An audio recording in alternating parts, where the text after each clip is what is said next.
All right. Well, ladies and gentlemen, welcome back to my channel. I'm Dale of Dale's Leatherworks. Thanks so much for joining us today. Today, I'm extremely excited to be talking with two of my best boot friends in the world, Chris Wells, otherwise known as Chris of the W, and Mike Smith, otherwise known as Michael R. Smith on Instagram. Welcome, gentlemen. I'm very excited for this talk today. We're going to talk all about our boot journey, our boot origins. I've talked about this quite a bit in earlier videos of mine, but it's refreshing to go back and sort of revisit the origins of how we all got started. And I'm really excited to pick these guys' brains as to how they got started as well. So, gentlemen, welcome. Chris, do you want to start us off with a little bit of an introduction about yourself? Okay. Well, I've been into boots for about 3 years, not quite. I'm an IT professional. I live in the Midwest, and I've just become, obsessed with boots that, like pretty much everybody else that's probably watching this channel. Yes. Good stuff. And Mike, you're no stranger to my channel. Why don't you give us a little bit of a background on your boot journey? Yep. Hello, everybody. My name's Mike. Some of you have seen me in the Brothers in Boots podcast. I've been in 4 or 5 of these boot talks, I think, now, something like that. Decent number. Obviously, I think my journey might be on one of these boot talks already, or at least a little bit of it. But overall, I've been into boots since about 2018, so we're getting real close to 6-7 years now. And currently speaking, I am leaning heavily more into the made-to-measure and bespoke world. So I will be talking some about that today, which is definitely an expensive but fun journey. And for everyone listening, don't forget to like, comment, and subscribe on this video. Especially if you heard at this point of what your predictions are of what we're going to talk about. Oh, yes, absolutely. And drop a comment, because that helps feed the algorithm as well. Num, num, num, num, num, num, num. Oh, yes. Feed that algorithm, people. All right. Well, I'll get started with a little bit about my boot background. This was one of the first high-quality boots that I ever had. I was actually going to school in D.C. at GW. I was majoring in Middle Eastern Studies. But right down the road, there was an Alden shop that I could walk to. And so what I'd do is I'd get off work and I would drive to campus in D.C. And I usually had like an hour and a half, 2 hours at that point to grab food and kind of walk around. There's some really good J. Crews down there, like in Georgetown and in more of the traditional DC area. Anyways, there's a Alden of DC shop there that I would pop in because J. Crew was selling Alden at the time, and I kind of wanted to just go in and see the stuff for myself firsthand.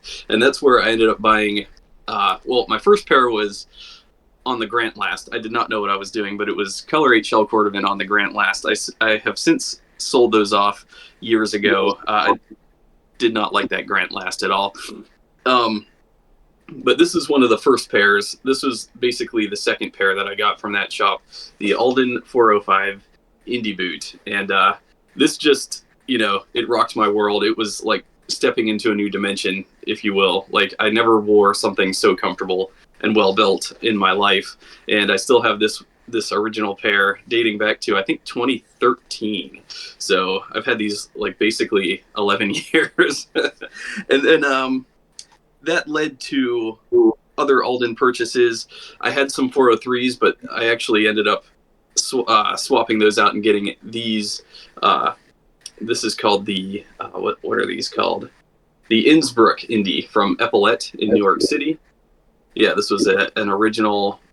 It is the 403, but with a commando sole and gold eyelets. And around this time, I bought some Vibergs online. And these are my first Vibergs in brown chrome XL.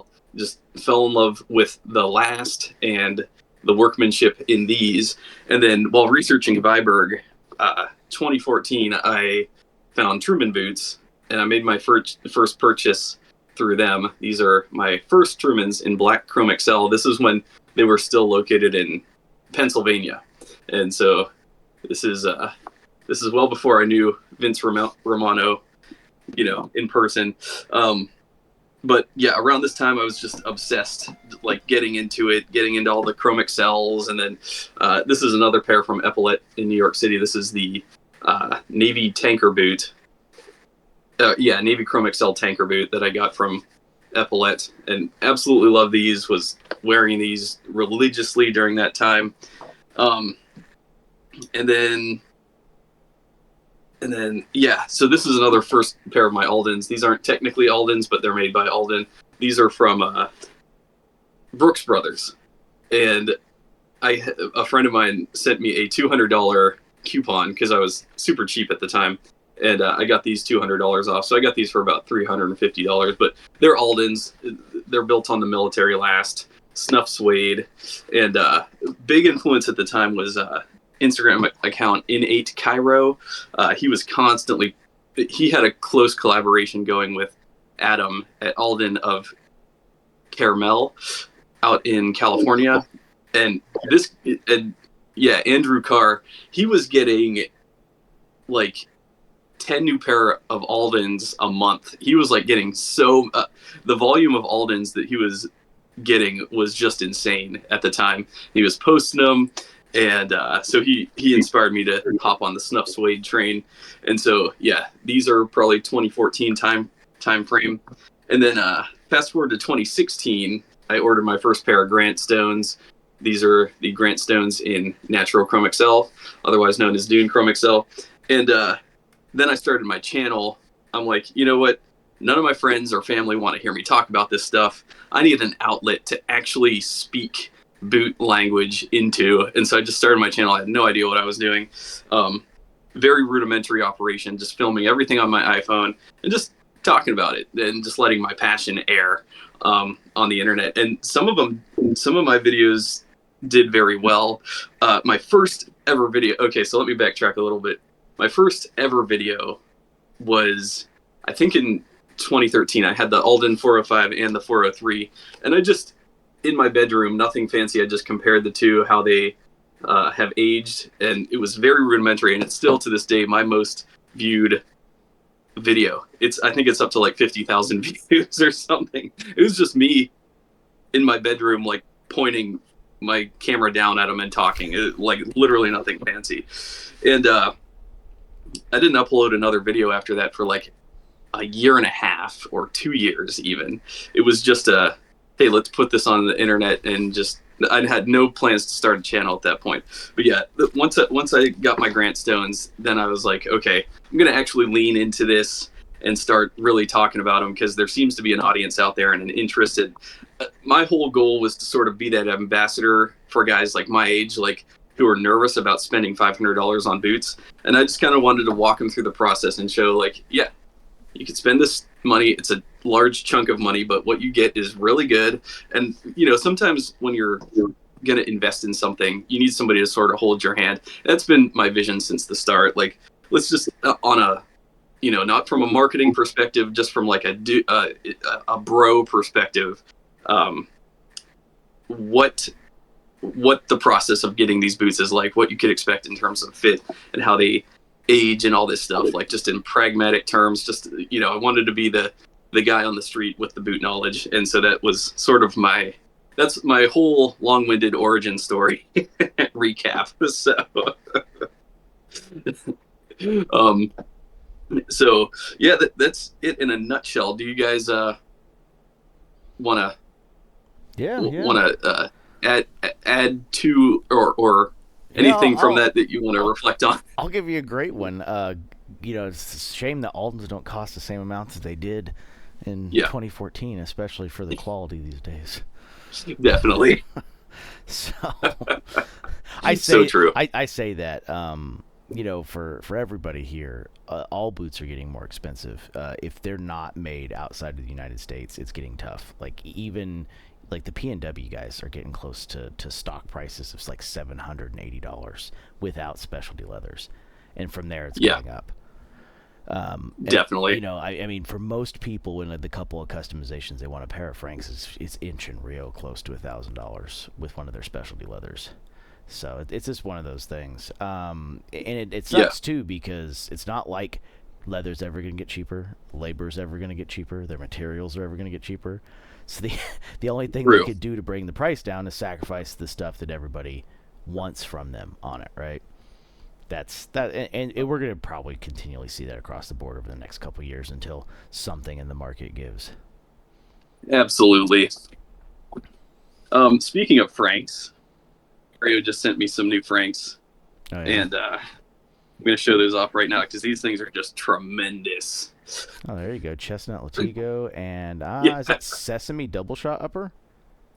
I think that's just natural Chrome XL on this upper quarter shaft area, and then I believe that is Chestnut Latigo. Just a monster. Yeah. I mean, just an absolute monster of a boot. I can't wait to review these. This is probably next up on the review list. They're gonna be a monster break-in double lineman's patch. That makes them very, very unflexible boots. Yes. So. Mario, if you're watching, you better be ready to put in the work, my friend. Only thing that could have made it even more less flexible in the instep area is by making it a lace-to-toe.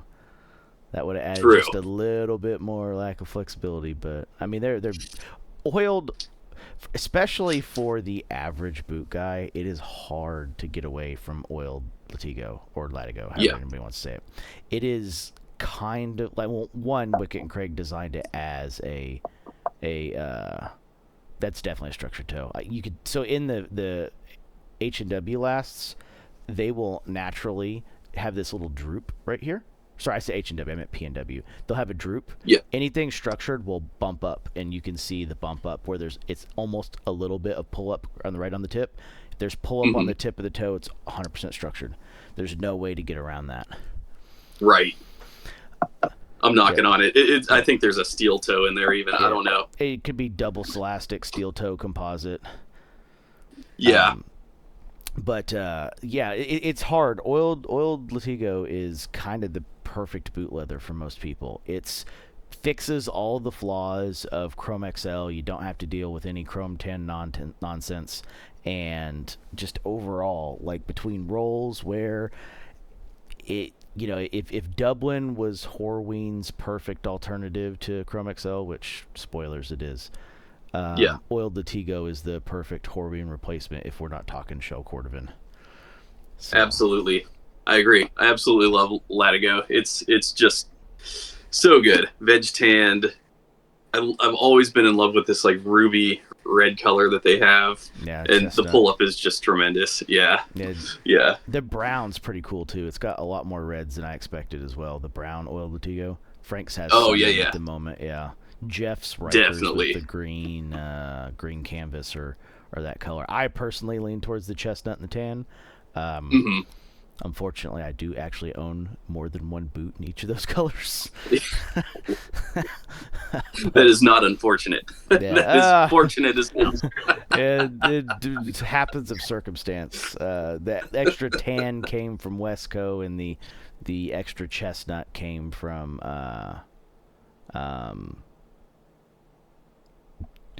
well, actually, I shouldn't say that publicly. There's still drama going on with that still, so we'll leave that for another day. There's still a P&W company with some drama going on, so I'm just going to leave that alone.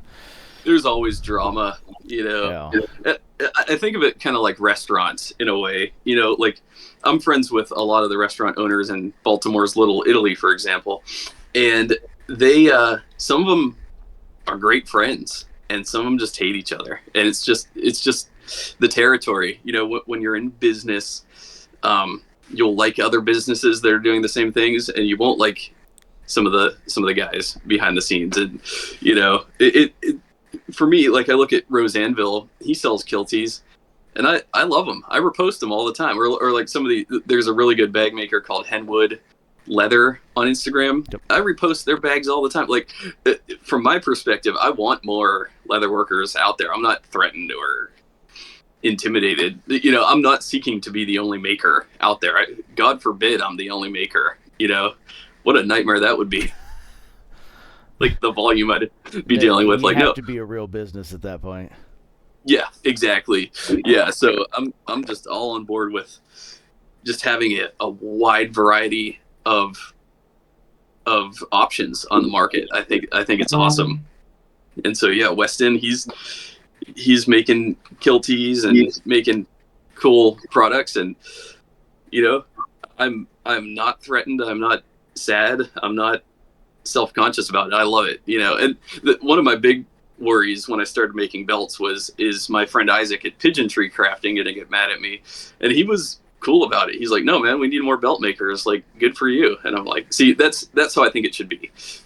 And I equate boot making to sandwich making in a lot of ways. Like, they're made all over the world by so many different people. There's so many different ways you can make a sandwich, and there is no one sandwich maker out there, and there's no reason why they can't get along either. The market's a big place. So yeah. So, I think it is very analogous. The food industry is very analogous to the boot industry, and they're analogous to other industries as well. So, yeah. Anyways, Chris, my friend, why don't you run us through the boots that got you started, and how did you get into this community? Okay. Well, I've actually been interested in boots since I was in the service, in the military. Okay. An IT job, I would go and look for boots over the years.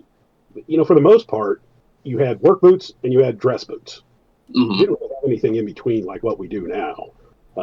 So I did buy a pair of Doc Martin Diegos, which I have right here. Cool. I did wear these suckers for like 10 years. And the one thing that was nice about these is they have a more of a regular leather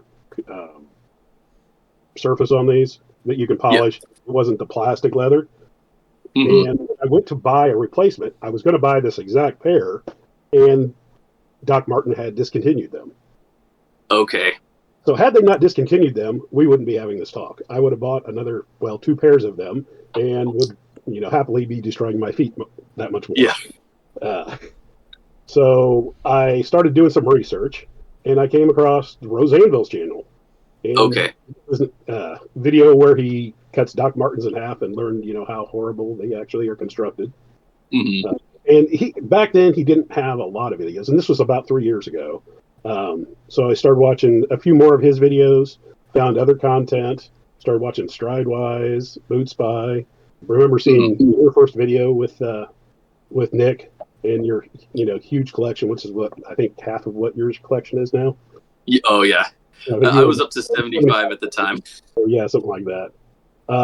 But it is very intimidating when you go and see the just vast amount of options and things like sizing, and leather selection. It's like, oh my gosh, there's just so much information, and quite honestly, the prices shocked me. I thought paying $130 for a pair of Doc Martens was expensive. And so I was looking for something probably in that $200 price range. And quite honestly, if I would have started when you did, I probably wouldn't have bought any, because, you probably paid $400 or $500 for your first pair of Aldens. Oh yeah. Yeah. $500. Yeah. That was huge. Would have been huge sticker shock for me 3 years ago. Definitely. So fortunately, boot prices have come down. There's been other makers that have come into the market.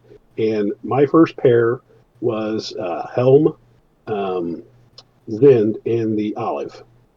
Okay, nice. They were on sale, and I did get a military discount. So that brought them down to about $200. And unfortunately, they were a half size too big. Okay. Really, sizing is a really intimidating thing, too, especially if you don't know your size. I wore a size 12 in Nikes. I wore a size 11 in Doc Martens, but what does that equate to? Right. I remember watching just tons of videos, trying to find other people that had similar size, and watching and trying to kind of calculate what my based on everybody else's. So the second pair I bought were actually, and these aren't it; these are identical to it, but they were a pair of tan Essex from Grant Stone. Once again, they were on sale, but I bought them a half size too large. Okay. So by the time I knew that, I couldn't return them. Fortunately, I did find a gentleman on eBay that apparently did the same thing, bought his too large, and sold these that were actually in my size. So I bought them and then I sold mine. Cool. Yeah. Good And stuff.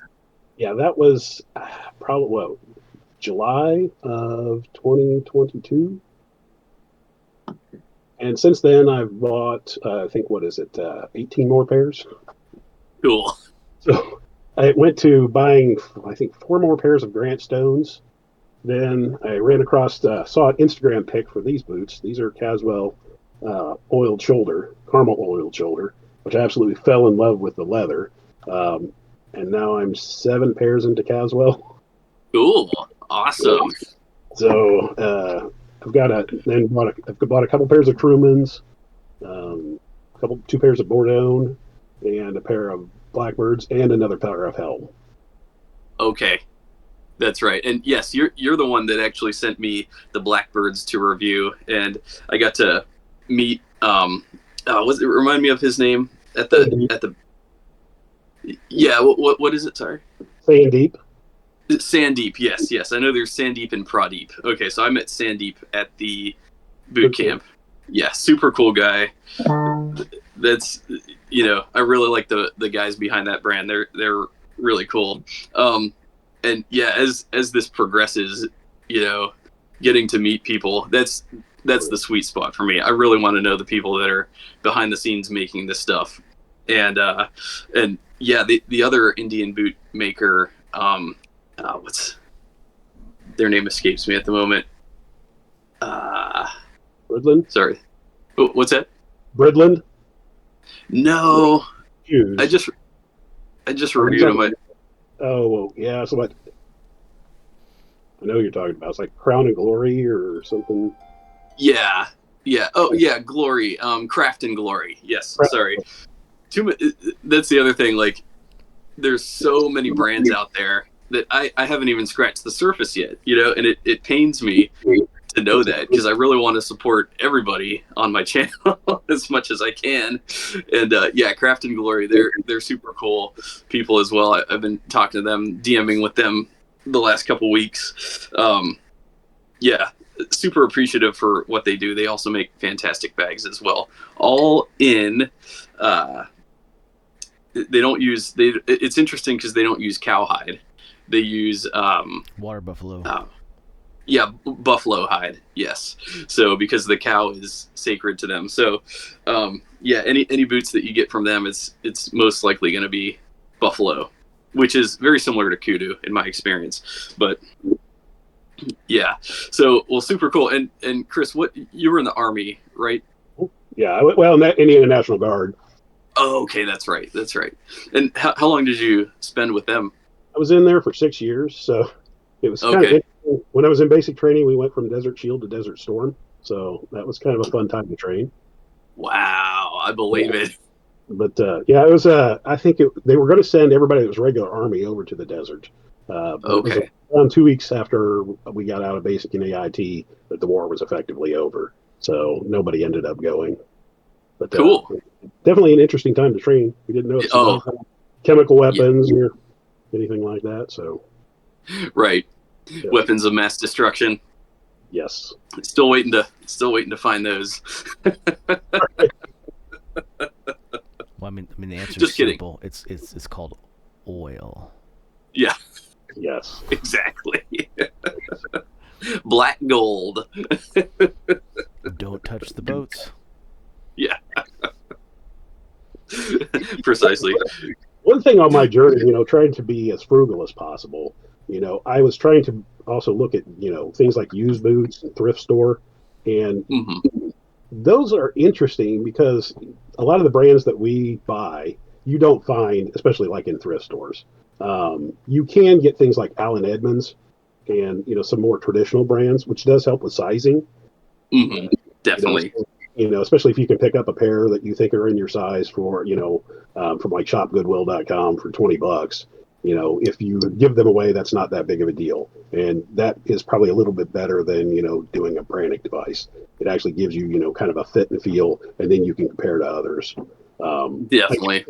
Yeah, if you wait long enough, you can probably find some decent deals, like the tan Essex that I found on eBay. Hmm.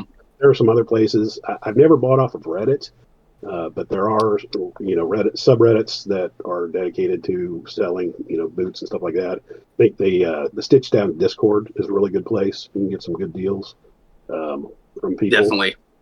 So getting plugged into the community definitely helps with that if you are on the more budget conscious side of things. Definitely. And yeah, that sticker shock, that's what kept me from buying boots. But then when I did finally sink $500 into them, it changed my world. And it was the only level of footwear that I would accept for myself moving forward.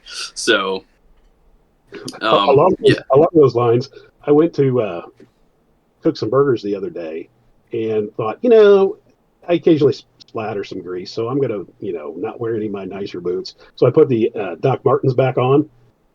I walked downstairs and immediately walked back upstairs because they hurt my feet that bad.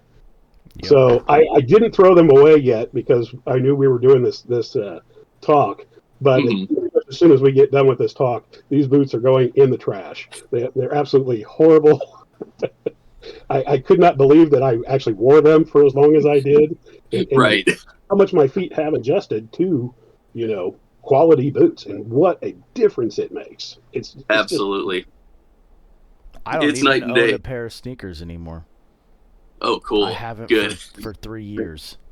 So that's awesome. I have 2 pairs of sneakers that I got from J. Crew. I do not wear them unless I'm going on a jog. That is it. I was actually this crazy. I tried to jog once in my Truman boots and Gobi Mohawk. I jogged 3 miles in them. I don't recommend it. No. Yeah, don't. But yeah, I'm with you. Yeah, sneakers absolutely suck. I agree. They also belong in the garbage. One thing I will say though is I did buy a pair of sandals, and I wore them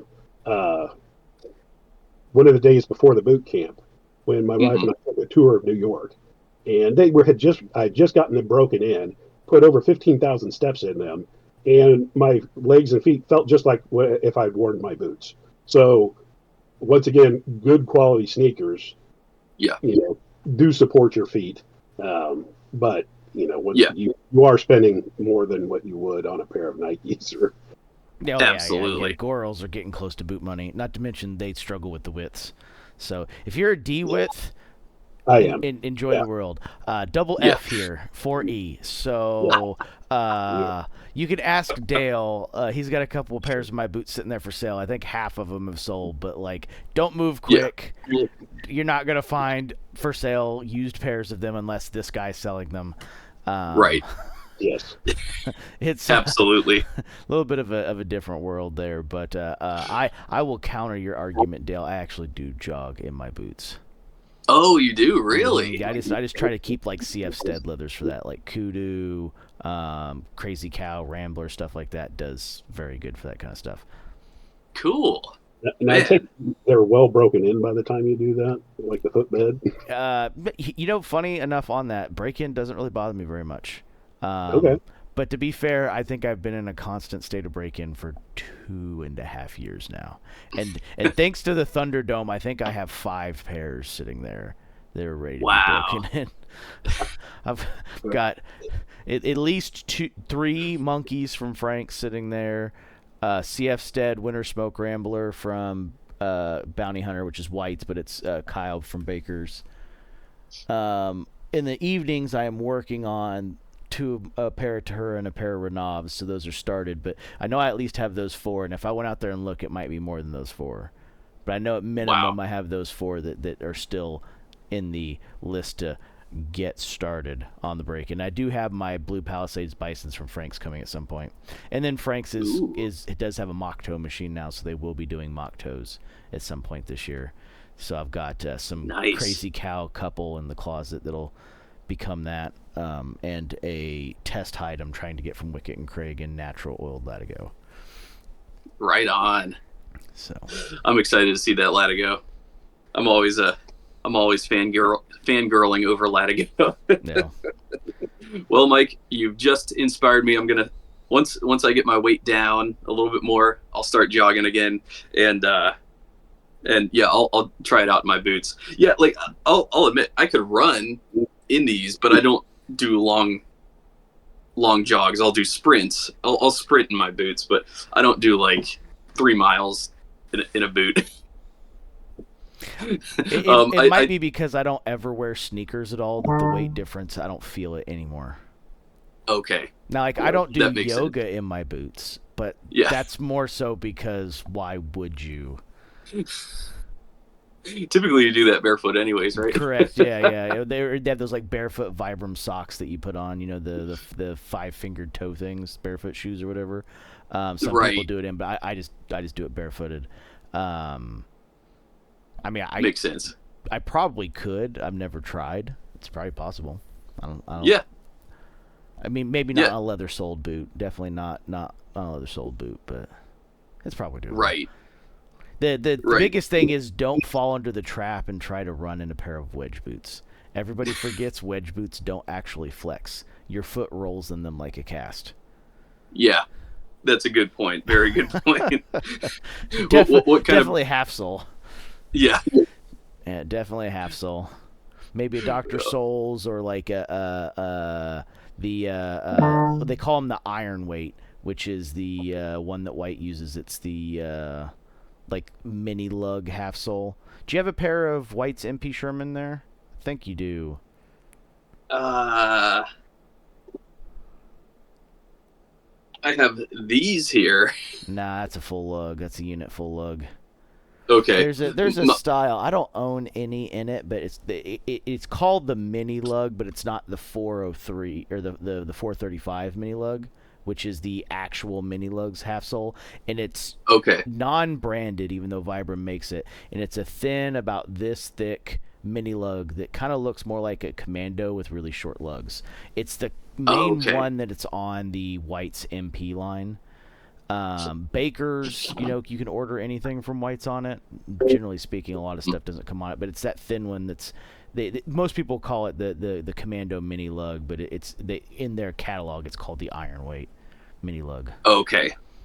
Gotcha. If you guys want to keep the conversation rolling, I'll run and grab my 2 pairs of Whites upstairs. All right, cool. Yeah, I'll be back. So that's one thing that's always been interesting is, you know, how outsoles get either renamed or misnomered, or everything rolls under a label that may or may not be accurate when it comes down to it. It's a consistent, ongoing problem. Yeah, and coming from, you know, a position of, you know, just trying to learn all this stuff, yeah, that definitely makes it challenging. Yeah, anybody can download the yearly Vibram repair catalog off the internet. You just got to Google it. Yes. It is worth it to keep it around because it is way easier to help someone find the sole they need in terms of like having a maker get you a sole if you can give them the 4-digit code that goes with ordering it versus like just saying it has this name, because they'll never find it from their distributor under just that name. Right. That is a cool catalog. I've downloaded, I think, 4 or 5 different years versions of those. Mm-hmm. What's funny is I haven't seen most of the soles that are in there other than in the catalog. Yeah, that's 100% the case. Like most people are gonna be shocked to hear that the catalog's almost 70 pages. Yes. Yeah, I was too when I first went through it. It's like, wow. Because you're right. Most of the time, we only see a dozen or so. Yeah, different you got the 705 V-bar, the 430 mini, or sorry, 700 full sole, 705 half sole. But you got V-bar, mini lug, the full Commando, which is, I'm just gonna also include Honey, White X, Red X, all of that in there. And then from there, you're gonna see the Eaton, which is the studded version that's like a day-night counterpart.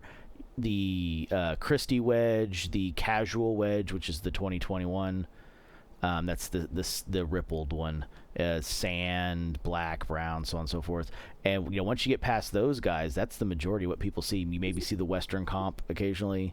Alondra. Yeah, the Ridgeline alternative. Yep. Yep. Heck yeah. Vibram Landra. No. All right. Well, here's that's it right there. Go ahead and flip it up to the bottom. That's the iron weight mini lug. That's the one right there. There we go. Yep. That's the one. It's much thinner than a regular 403, and it's a complete different. Or sorry, 435 is the. You know, it's funny I say that. I don't think many people run the 435. Like a lot of people have the 705 V-bar now, but the 435 is a pain in the butt to get. It is not an easy one to obtain, even for the makers. Shockingly, it's one of the few that's actually made in Italy and not made in the United States.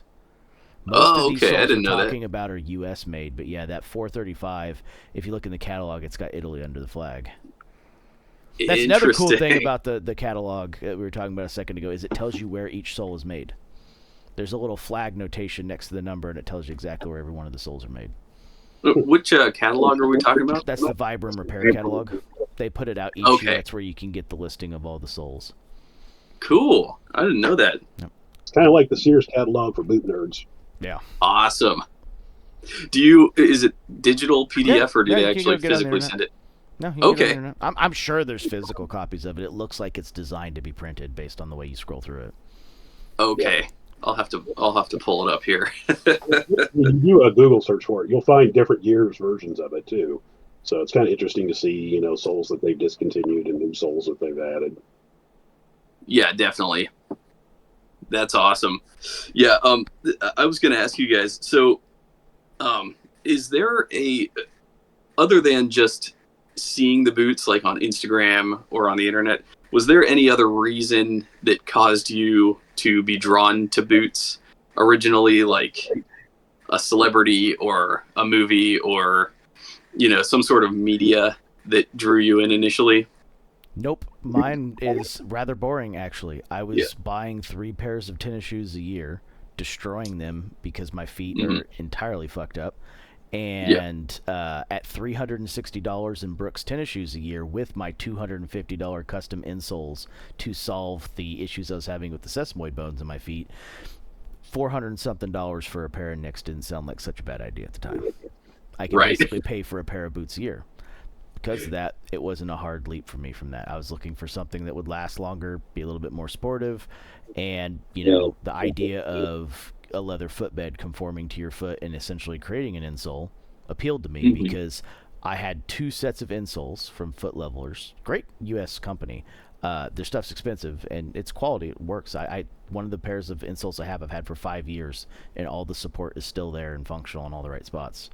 Awesome. They are handmade, so they do get it wrong. I've had one pair I've had to have remade a couple times, but I had 2 sets, a leather topped one and a cloth topped one, and $500 in custom orthopedic insoles, plus boots on top of it. It's like it'd be nice if you just broke a pair in and I didn't have to constantly move my insoles around from boot to boot or shoe to shoe or whatever, and hope that the cut that I have in my Brooks that fit just fine go into another pair of shoes that doesn't fit.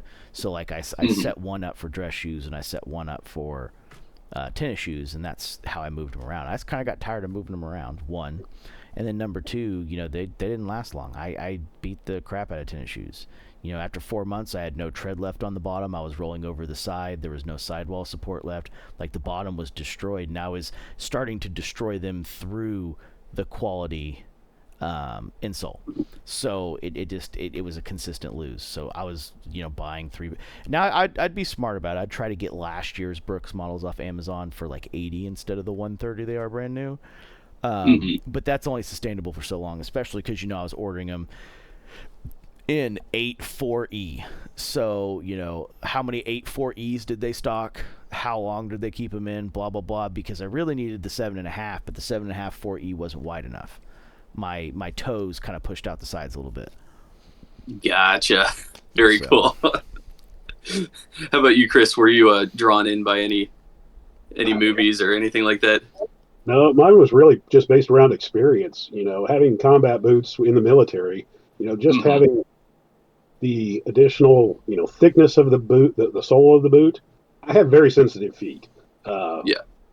As a child, I was a climber, and my mom used to keep me in the yard by taking my shoes from me because I wouldn't climb the fence if I didn't have shoes on. That and the ankle support. I just Yeah. really love the feel of, a boot just encasing my entire foot and ankle. I Yeah. also, for a while, wanted to get into law enforcement. Was a reserve deputy for Marion County. They issued us shoes and a pair of Rocky boots, and I absolutely love those Rocky boots, and I wore them all the time, even in my civilian life, until I resigned and then had to give them back. So, always just love that feel, but then finding something that fit that kind of niche of business casual was Hmm. a challenge. um, so I pretty much, as long as I'm wearing long pants, I'm wearing boots now. Yeah, absolutely. I hear that. Well, yeah, for me, it was, I remember I saw an article about the original Alden boot that Harrison Ford wore in Indiana Jones, and that just captivated me. That added just so much interest, because I always felt like Indiana Jones was, in a way, based on not so much an adventure, but just the old world approach to boots. Gentlemen would wear fedoras, and in the early 1900s, and they'd have footwear, and it was nothing like what we have today. And so I was really interested in obtaining a piece of footwear that could have been in another era, essentially. So it was almost more of a historical interest as well. I wanted to get something that was uh, sort of from another era, and that was also the big draw for this type of footwear. And speaking of history, you also just started an Instagram, so I'm going to plug that right now. Boot Wiki, which is doing just amazing historical soundbite deliverables of knowledge, to that really broadens our fascinations. You just posted about the word last, that comes from the German word lesta or something like that. I forget where it came from, or what the etymology was there, but I feel like those sort of knowledge refreshers and just small sound bites, without getting into articles and articles, is very useful for us boot nerds. So if you're not following the Boot Wiki, go follow it. And Chris, I wanted to ask you, where, sort of, how you get your ideas for those posts, and where you get the information from. So here, there, and everywhere. Yeah. You talked earlier in this conversation how you like to share the things that you're learning, and so that's kind of the root of me doing this, because my family doesn't want to listen to it any more than they already have. So I am certainly not an expert. I'm not even I would consider intermediate level on this stuff. So as I'm learning this information, I'm putting it out there in little sound bites. So it's scouring the web, trying to find also books. I'm starting to build a library, and ultimately I want to build out a website that provides more detail for what these little factoids is what I call them. Found on those, and I've got very ambitious goals, so it's probably going to take me years to get there. I'm hoping to have the site up a little bit later this year. But what's interesting is when you find one little bit of information, it leads to other more bits of information. Right. So a lot of it's online. I do try to make sure that I've validated everything. So I'm not doing, like a chat GPT search saying, hey, tell me about this. I do have references for everything that I've been putting out there. What's interesting is when you start getting into, especially ancient times, and even in early modern or early industrialization, there's a lot of stuff that's, even though it's somewhat documented, it's not well documented. It's like one researcher's opinion on something. So I mean that's the best that we have to go on. Mm-hmm. But there was something I was researching last night that a last duplicating machine. So Springline has them. I watched a video; they're absolutely cool, but I cannot find any information on where those actually originated and who originated it. So that some of my posts are a little bit not quite as concise, and that's why. The information just isn't there. And if it is, it's probably in some textbook somewhere buried in a college, or that I don't have access to. That one's probably just buried in multiple years of distributors, because they have those machines in other countries too, and some of them look extremely old, like early 1920s. So that's Yes. probably more related to how tech or different.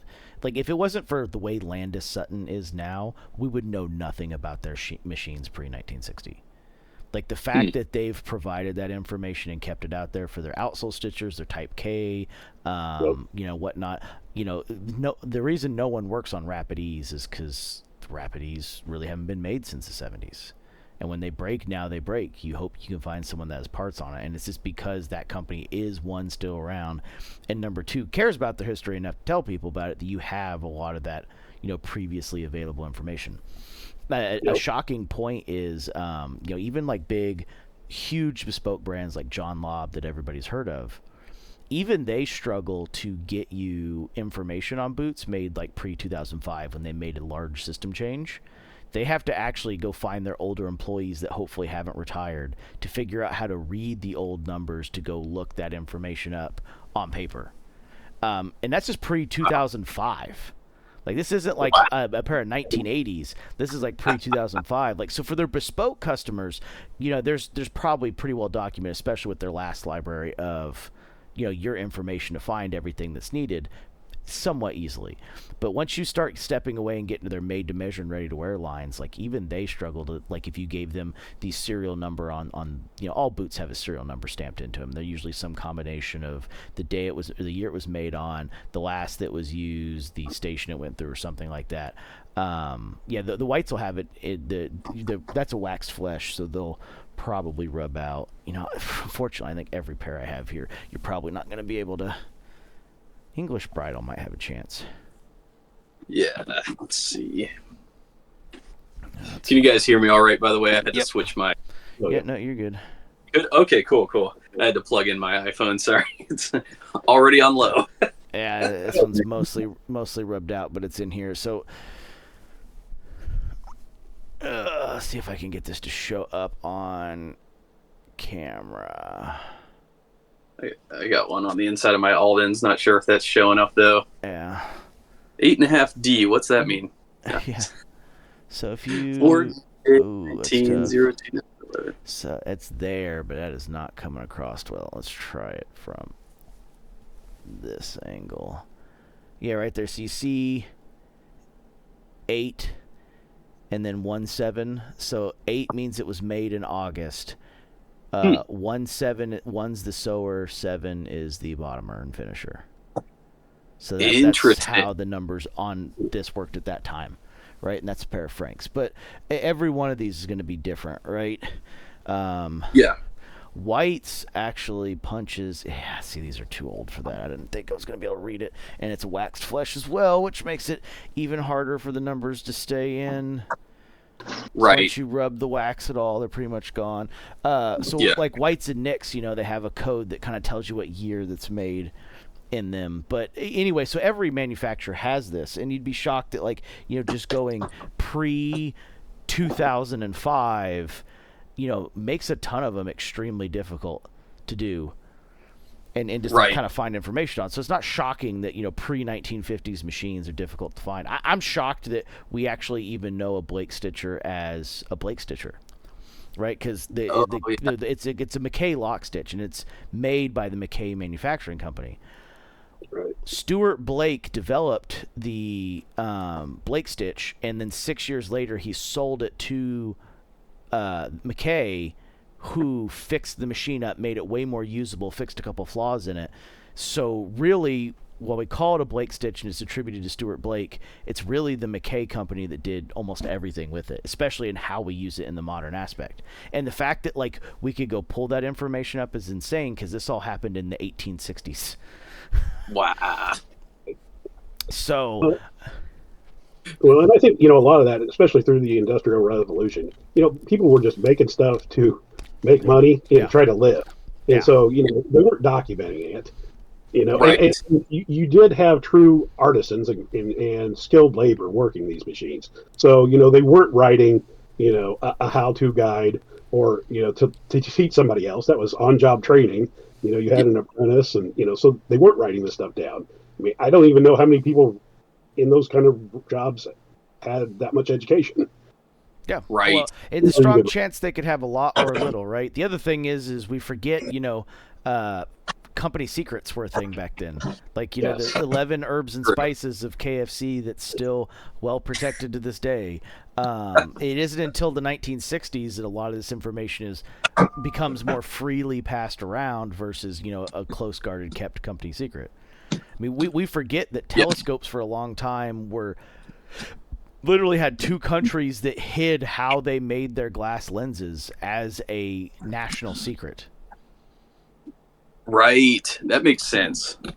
That makes a lot of sense, actually. Sorry. Adjust this down a little bit.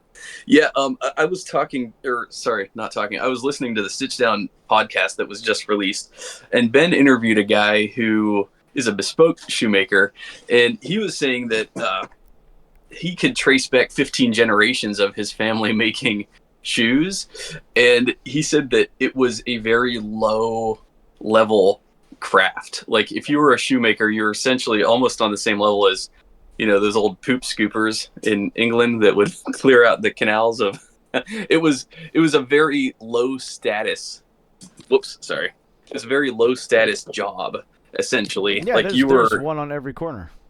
Yeah, exactly. And it wasn't like, we sort of regard it today as a very respectable profession, but it wasn't always like that. You know, cobblers, you know, you're fixing old shoes, old gross shoes that have been beat to crap. You know what I mean? Like, it especially in antiquity, you didn't need to have, you know, a high level of intellect or intelligence. It was probably people that couldn't read and write who did those jobs, and they were probably looked at, you know, as being low status. And for that reason, that it probably, that's why that you don't get a lot of literature. You know, when you look back at literature, what are you getting? You're getting religion, you're getting politics, you're getting kings, you're getting wars. You're not getting craft information about trades and craft, you know, because it's, I guess it's sort of a low tier function in society up till the present day. And now it's sort of like, you know, it's regained some level of prestige because, you know, frankly, most people just don't understand or care about where their garments come from. You know, think about the Chinese sweatshops. You know, nobody's wanting to go in there and interview those people. It's, you know, it's all low, sort of low paying jobs. And you brought this up last time, Mike.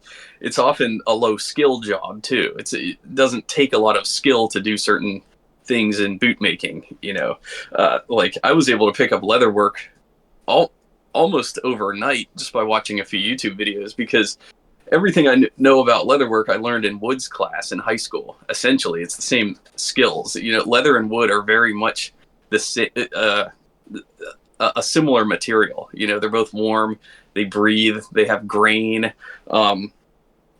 They're both, you know, beautiful to work with and use, and, you know, they're very friendly to the human condition. And at the same time, there's a lot of parallels between wood and leather. They're both natural. They both used to be living organisms. You know, that's partly why I love both. Though I'm not a woodworker, but woodworking and leatherwork is very analogous in so many ways. Especially, you know, just this morning I was using sandpaper to shave down some of the layers of leather off this belt that I made, because I couldn't get the thing to. Oh, hold on, I'm having a hard time pulling it off. Oh, I couldn't get the tip through the keeper here, so I was essentially trying to get this through, and it was getting stuck, and so I opened this up, undid the stitches, and was just sanding, and it still won't fit through very easily. But, you know, it's woodwork essentially is what I'm getting at. So, you know, like, and when you go through, I follow a lot of ancient history and people who translate ancient Sumerian texts, cuneiform and whatnot, ancient Sanskrit, and this is all stuff about. It's all about religion. Nobody's talking about. Well, I take that back. There is a lot of documentation in terms of like transactions, like, oh, I sold this guy 10 cattle, or he paid me with 20 bushels of wine or whatever. But it's not getting into the skill craft. The skill craft is something that's definitely lost to the sands of time, and I feel like it's just boot making in antiquity was always a form of necessity. Like, oh, I need something to cover my feet with. Well, what can I use? How do I put it together? So it's really quite simple from that perspective. But yeah, I really wish there was more of that history. It's surprisingly scant. So that's why I appreciate what you guys do. I mean, Mike, you have such an in-depth knowledge behind, some of these machines and where some of these techniques came from. And Chris, you're really bringing it full circle with the Boot Wiki, which I encourage everybody to follow because that's invaluable information. I need to just go through and just every day and just read the old posts, and just so that I have these factoids ready in my head, because it's that valuable. I really love it. So anyways, yeah, history, I love studying it, but unfortunately when it comes to boots, there's just not a lot out there. Well, and there's two major reasons for that too that really kind of draw that point in. The first one is, a lot of these are kind of kept secrets on purpose. They're not, the stonemasons didn't teach other people how to do it so that they had a job, right? Right. And when it comes down to it, there is the making of the boot is the easy part, right? It's the designing of the boot that's the skilled artisan craft. That is why you can factory build boots. But getting the initial patterns to build them is the difficult, time-consuming part that does require a lot of skill, right? And that kind of rolls into a reality that we've seen in the past 15 years, and that is when you get into the cowboy boot world, most apprentices have all of their graded patterns that they make their boots on, they got from their teacher, who got it from their teacher, who got it from their teacher. Very few know how to make a cowboy boot pattern from scratch.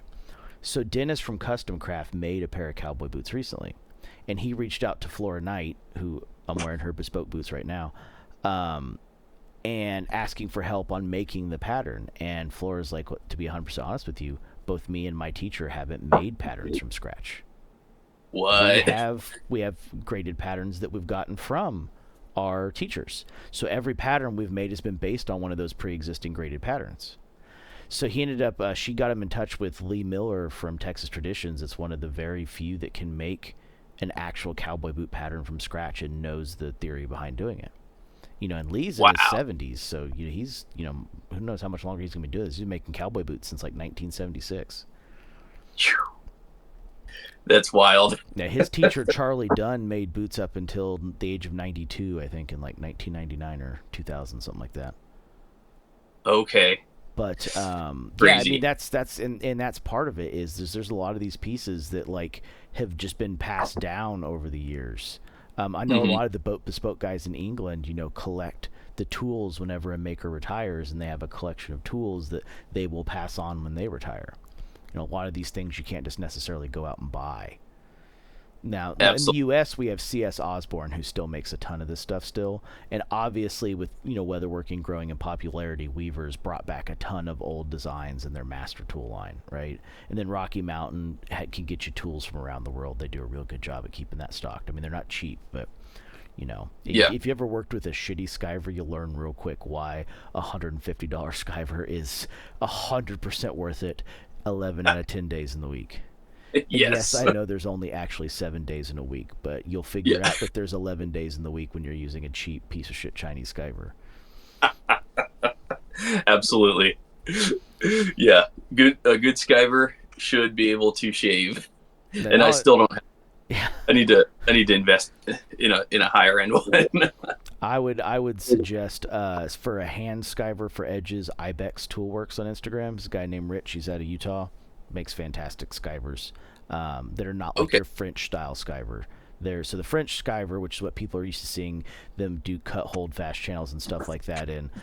Weaver makes fantastic ones. So does CS Osborne. Those are like straight machined, but like his are actually forged skivers. Wow. I have his bent skiver, his straight skiver, and his head knife that I've used for various different things. Okay, what was his name again? His name's Rich, but it's Ibex Toolworks, IBEX, like the antelope. Yeah. Okay, I think I'm familiar with them. Yeah, sorry. Yeah, that's a French skiver right there. Yeah, this is a Weaver. Where's my camera? Okay, there it is. Yeah, this is a Weaver Master Tool. I think I got this for like $70, and it's good, but it's gotten dull, and I'm having a very hard time sharpening it. So here's how you sharpen it. It's actually really simple.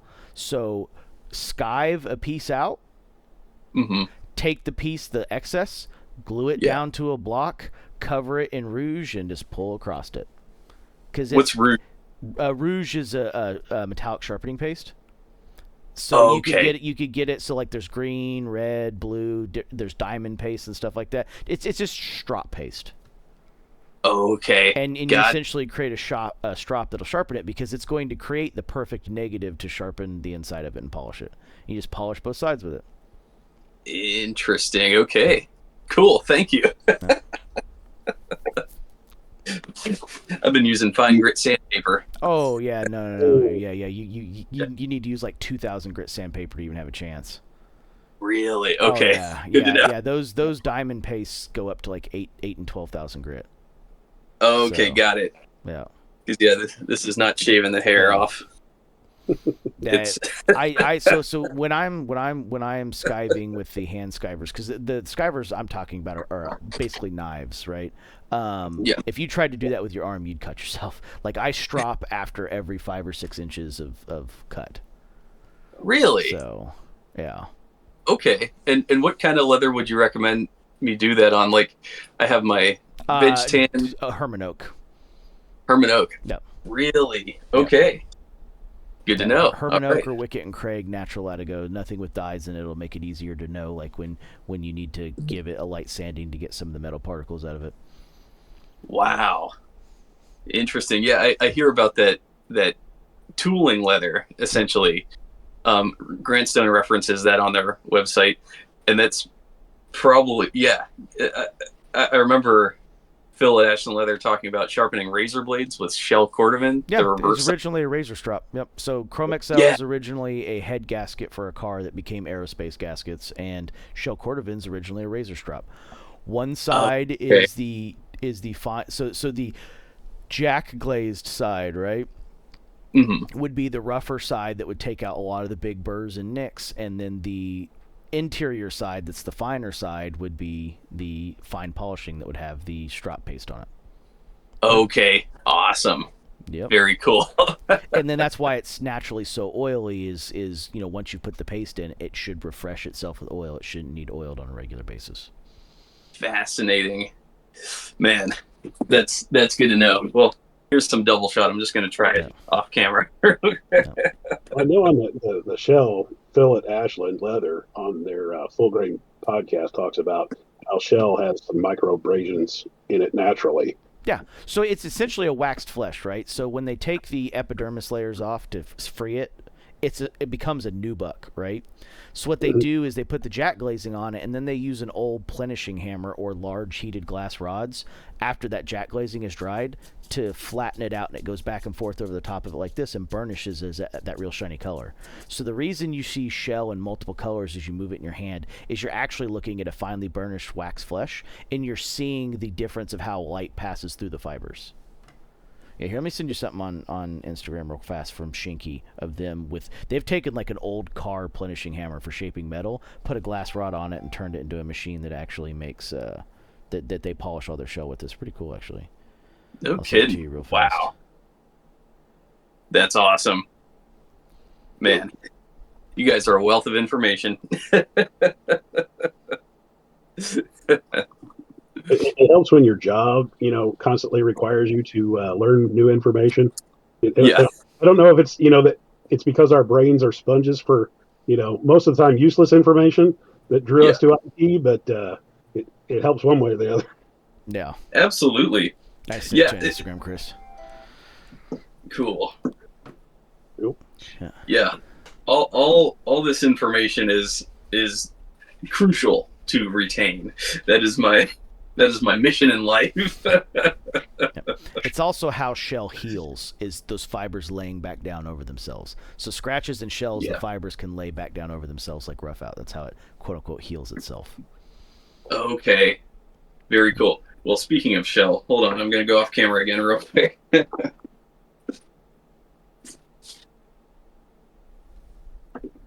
But overall, a very neat process. Ricardo shell. Whoop.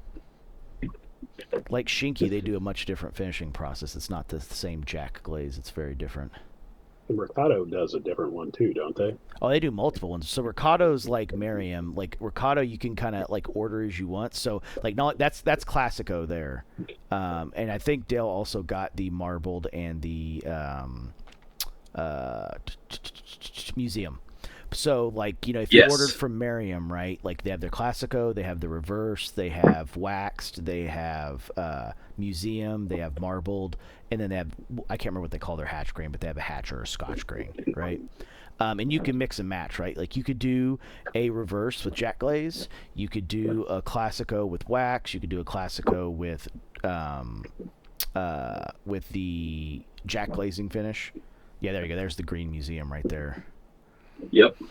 I am heavily considering buying a couple of those and sending them to Dennis at Custom Craft for a pair of boots at some point. Ooh.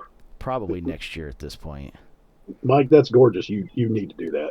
Yeah, like I said, that museum green is just a stunning color.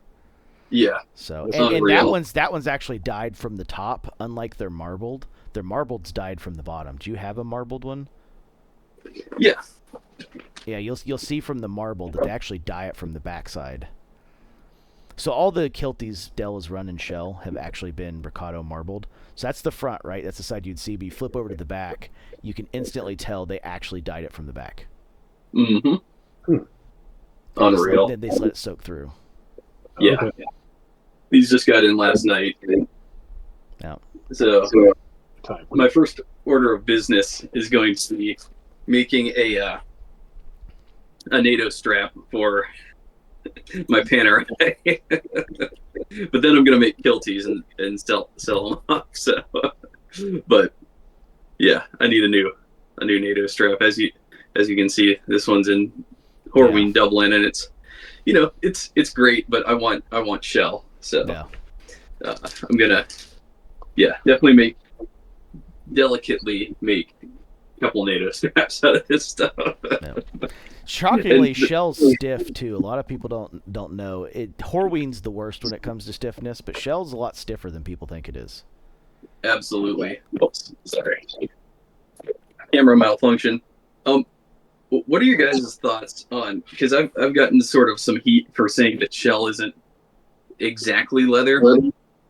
What do you guys think about that? Well, it's leather, but it's not a full grain leather, right? Like the top and the bottom layers are split off of it. It is a tanned portion of the hide. It goes through a very different tanning process, but it is definitely leather. But it's definitely not full grain leather, and it's not rough out leather. It is definitely a unique property. I would attribute it to an exotic, honestly. Like a caiman, which is baby alligator. I wouldn't even put ostrich or kangaroo in that category because those are traditional leathers. But like caiman, lizard, snake, crocodile, Prosaurus croc, which is saltwater crocodile, stuff like that. Like those are not full grain entire. Like there's very special processes done to make those functional. Yeah, I would put it in that category because it's definitely not horse. It's not double shoulder. Right. It's not double front. It's not horse hide. It's not horse right. rope. Yeah, Chris, what do you think about that? Because like in my shell versus horse rump video, I compare shell cordovan to being, I liken it more to being sort of a cartilage than an actual skin. Though what you're saying, alligator, like that's not skin either, that's scale. Well, they So, don't use the whole skin either. So they just like shell, there's a heavy trimming process that's done to make it. You just happen to get the outer layer. Shell, yeah, you're not getting the outer layer, you're not getting the inner layer, you're getting an epidermis layer in between the two. right. Subdermal, basically. Yep. Right. Yeah. Part of that. I mean, I would define leather as, a preserved hide or skin, the outer layer of an animal. Hmm. So you also, Definitely. I've seen a lot of like fish boots Mhm. now, especially in the cowboy boot world. So you also wouldn't consider that, a hide at Yeah. all. So like Mike said, probably more like an exotic or definitely a specialty product. Hmm. Yeah, I mean, it's definitely from an animal, no doubt about it. It's definitely skin like. I liken it more to like the cartilage in your ear as compared to the skin on your arm or on your back. But that said, I do agree. You could call it leather. It's not a crime to call it leather. The more you understand about it, the more it's like, okay, well, it's not a traditionally accepted form of leather, which would just be the skin essentially. It's yeah, it's more of a, well, See, it's a subcategory of leather. It's yeah, not traditional bovine leather. It's not traditional, Equestrian. equestrian or pig leather. right. But it's it is equestrian sourced. I mean, it's you said it. You're just shaving down to get to that in the middle. Yeah, And what yeah, they're horse rump that has the shell in it that somebody didn't take out, right? So All that's horse rump has the shell in it, so okay. horse rumps are destroyed to get the shell out. So anytime you see someone with horse rump, anyone selling it, those horse rumps are double rump, obviously. For anyone that's not familiar with the term, a traditional hide, or what we call a bend, starts with cutting off at the head area, circles around, back, and over, right? The sides that you buy, that bend has been split in half, and you have two sides out of it, right? When I say double shoulder or double rump, what's happening is at the shoulder they're stamping out the double shoulder and not spitting the blend down the middle. That's common with the Italian makers. And double rump is just slicing it off at the hips. So horse rump is double rump. So a good example is all CF Stead. Almost every one of their fancy leathers like Rambler, Crazy Cow, Waxy Mohawk, Commander, blah blah blah. Those are almost all double rump of a cow. Really? Yes. Okay. That's why their hides are quite a bit smaller. They're almost all double rump. So when you take the shells out of a double rump, there's no double rump left. See, as you can see, look how big the shell is in that piece of that's Marion blue, right? yeah, So that one's got a very large shell in it, but it's not an evenly shaped shell. It had some desirable characteristic or undesirable characteristic to be shell, so it became horse rump. And there wouldn't be anything left to tan once you take the shells out. So all horse rump is a byproduct of the company didn't want to turn it into shell for some reason or another. yeah. So this portion of the rump is the shell, and it's interesting because you could kind of see how the shell remnants sort of like, Yeah, it's not a concise disconnect. piece. Yeah. Yeah. It breaks out. It's not a concise piece. So they Right. like the shell will, and anywhere you see the very light brown is the shell. They will cut out all the pieces that are the little trailing bits, even though they're solidly connected. So even then, they don't even use the entire shell. But the horse rump is destroyed when they cut the shell Yeah. out of it. Yeah, definitely. So yeah, this is the rest of the traditional horse rump, and that's why when you order horse rump, it's a crapshoot as to whether or not you're getting shell or just the horse's butt. But this portion is markedly different in feel. It's markedly stiffer, the shell portion, as compared to the standard skin portion. It's quite a bit more floppy. So Is that shell portion then harder to work with? Yeah. Oh yeah, it's Yeah. stiffer, it's denser, it doesn't accept materials as well. It's a lot easier to stain because anything that does penetrate in it is going to penetrate all the way through. Okay. It's very similar to kangaroo. Kangaroo's entire consistency throughout is very shell-like. That's why a lot of people like kangaroo. It's a good shell cornfin alternative. yeah. So this part right here is shell in this part here. So from the front, or from the dyed side, you can't really tell the difference, but when you flip it behind, then you can really see the difference. And another cool comparison here. I believe this is whiskey horse rump or cognac. Forget what I think it's Mariam TPR finish. But when you compare that to the Riccardo, it's the same color almost. Kind of neat. Riccardo shell. I think that's macchiato is what they call that from America. Oh yeah, macchiato. Yeah, sorry. Color. Yeah, because next one up is Tuscanello. Yeah, but this one doesn't have any shell in it, or the remainder of it at least doesn't have any shell. So, but it's a cool comparison of how the Italians' colorways are so comparable from tannery to tannery. Even that, my sense is that those recipes for the tannage probably trace back thousands of years. No, I mean, the Italians are... Yeah, the Italian Leather Consortium 700 years old, so it makes sense. Wow. And I know a lot of the American tanneries like Wickett and Craig is trying to get more European pigments. I have a strong suspicion that Galloon and Law, with their more vibrant colors, use European pigments. Interesting. So they probably come from a lot of the same pigment sources. Most likely.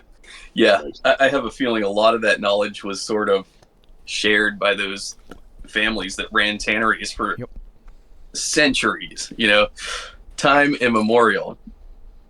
And they weren't writing down those secrets either. Well, I don't. They probably don't even have a formula. Like we've talked about this in one of the videos, but a lot of the dyeing, the reason the colors are so inconsistent is it's done by eye.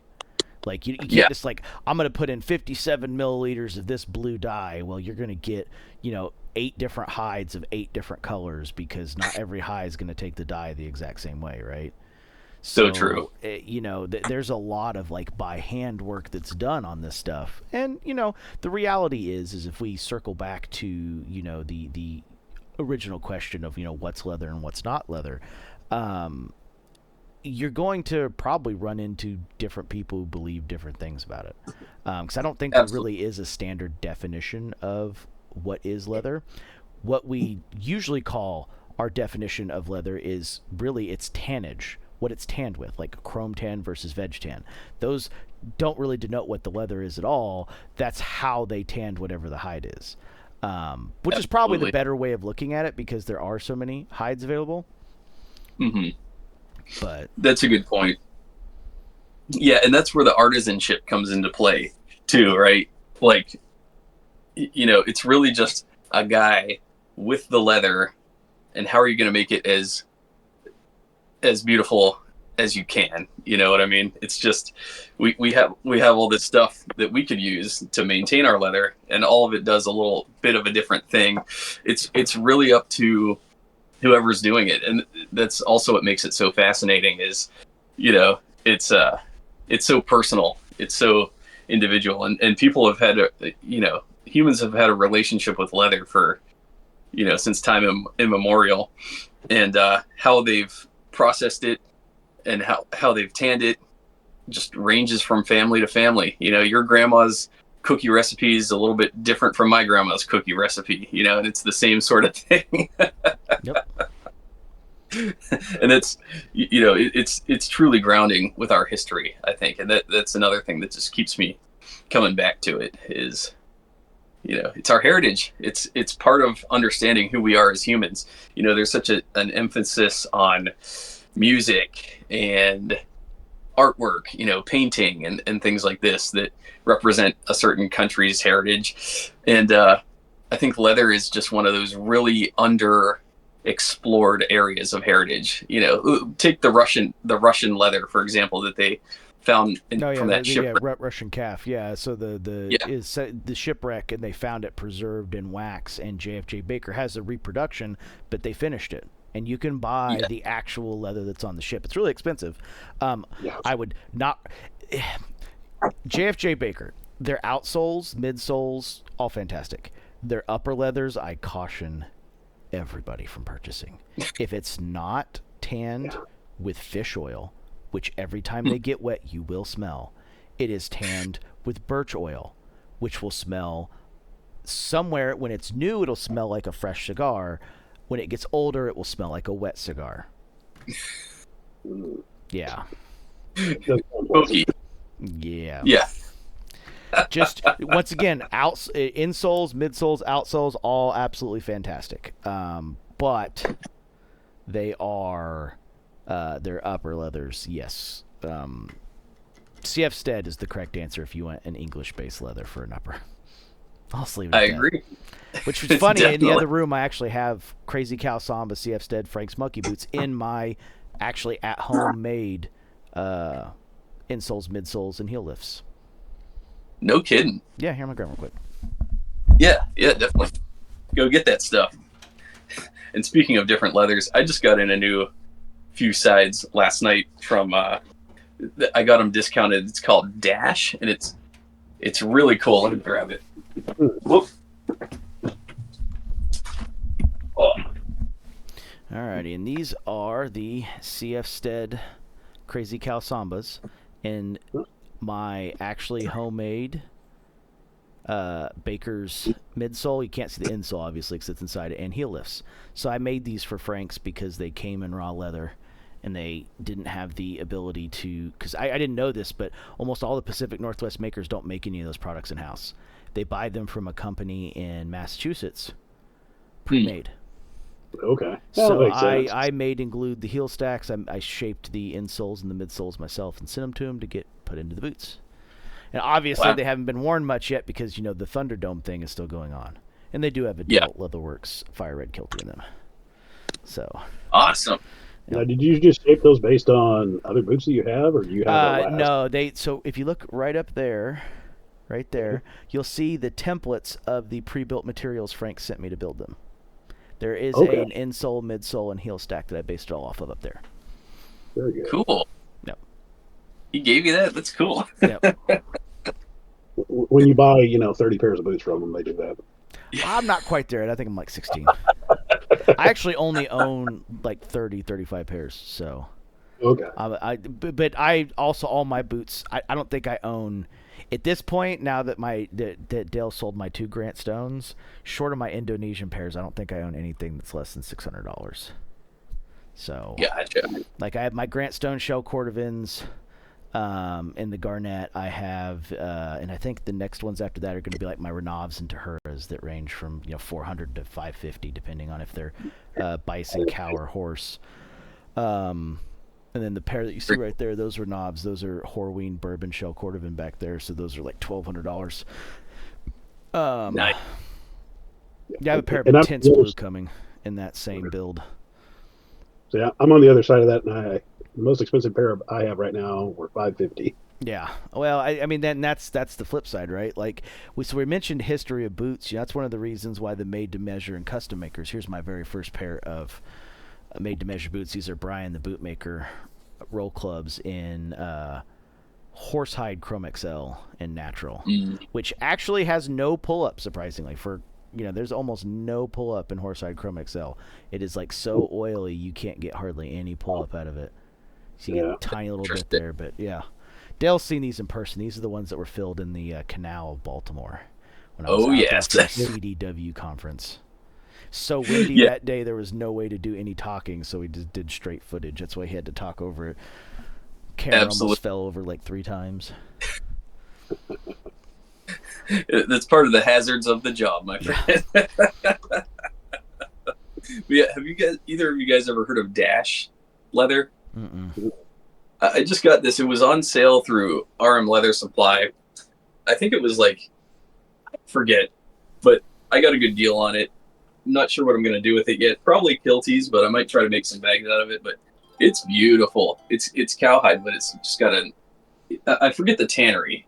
I'm pretty sure it's an American tannery, but it's just got an outstanding gloss and glow to it, similar to shell. Maybe they're trying to make sort of a shell. It looks like a TPR finish, which is meant to replicate shell. Yeah. So, but just beautiful panels of it. I don't have any full sides, but I might be able to squeak out a few bags out of it. I think it deserves to be in a bag because it is just so nice, but we'll see. might just have to end up going the kilty route, but I'm excited to see what I can do with it. So I'm trying to look and see more what projects. tannery that is.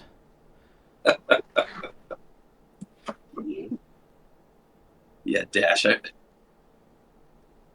Was that a tannery then, or just a It might be a model. model? Yeah. Yeah, I think it's just what they call this leather, and I've seen Horween do stuff similar to this as well. I've seen it on Maverick's website. It's Consaria Walper. Dash is a line. It's Consaria Walper. I found it. Oh, it's Walpier. Yep. That's right. That's right. Yep. Okay, so it's not American. It's Italian. Yep. And that Walpier. That's either that looks like the chestnut chestnut and walnut. I don't see the whiskey there. The whiskey's a lighter color. Okay. So the dark one's walnut and the other one's chestnut. Yeah. Then I think I have a third color wrapped in here, but maybe not. If you do, then that's the whiskey because they only sold it in 3 colors. Okay. No, I see it. It's there. It's a real light one. Okay, yeah, it looks like you have the whiskey in there too. It's a very light brown. Okay. Yeah. Here's this one, and then that's walnut there. That real dark one. The medium one's the well, maybe that's not. Maybe that's just the pull up on it. That still looks like it's the chestnut too. Yeah. The whiskey's very light. It's like tan Essex levels of light. Yeah, I'm really impressed with Walpier. I am too. I have their Blackborough Butterow Green and a pair of Frank's Monkey Boots in their prototype. I haven't gotten to wear them yet, but they're quite pretty. Yeah, that's good stuff. Oh. I really want to do their Dollaro. Their Dollaro basically looks like bison, but not having to deal with any of the downsides of bison, like the loose grain and the kind of floppiness of it. So it looks just like Law Tanning's Palisades, except for it's cow. Double shoulder. Nice. No. Though I will say Walpier is higher on the temper scale. Like most of their stuff is 8 to 9 on the temper scale. Like it's some stiff stuff.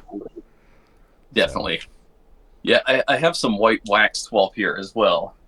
Yeah, Black Burrow is the black wax for anybody that doesn't know. The white wax, they're called ghost leathers. Yes. If you want to come with me in my workshop, we took out the bed and I put in this upright mattress bed, and so I could store a lot more stuff in here.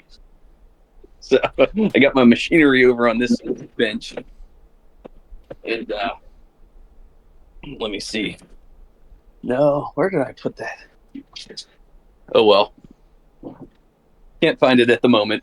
It's lost somewhere. It'll be found at some point. Yeah, I think they're still selling the white waxed at the moment, but the black did finally sell out. They've put it on pretty heavy discount to get rid of, which I'm kind of shocked. I think this didn't do a good job advertising it because the second they advertised it a little more and put the Black Butterow on sale, which is the black waxed, it sold out quickly.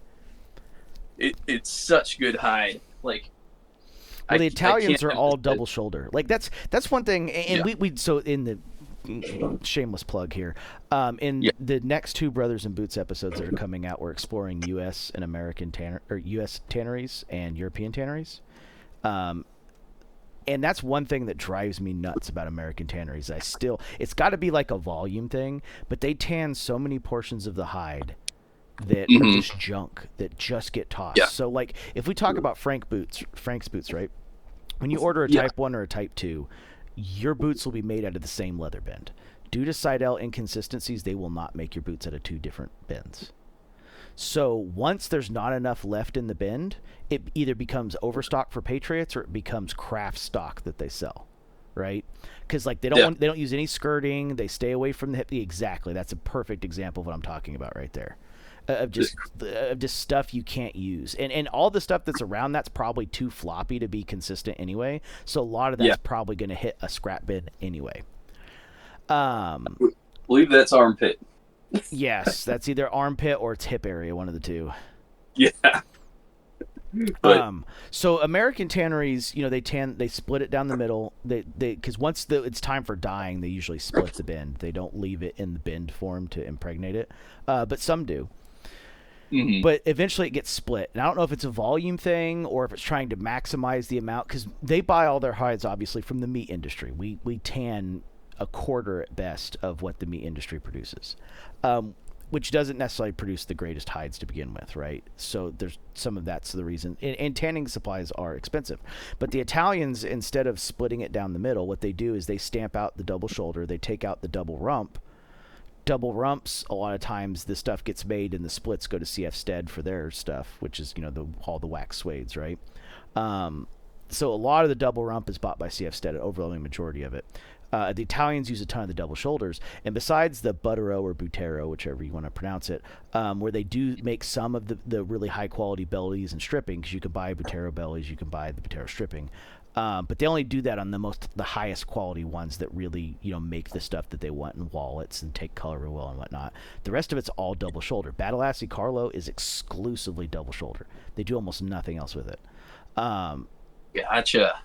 When it comes to Merriam, it's almost all double rump, or what they call horse front, which is the same thing as double shoulder. They don't tan these parts that end up being scraps in scrap bins, because, so if we take the Franks example, like I said, your Type 1, your Type 2, your Wilshires are all made out of the same bend. And then only their Patriots, their cheaper boot, are made with mixing pieces from different bins. Even then, they're not using belly, they're not using strip, they're staying away from armpit.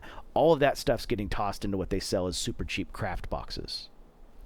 Interesting. So, or just straight in the trash if it's like a piece that Dale had there that's just no one could use for anything. So there's a ton of it that's just not used.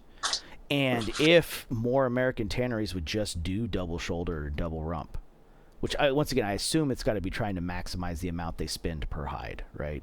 When they buy it from the meat industry, they would get a higher yield product that does a lot better.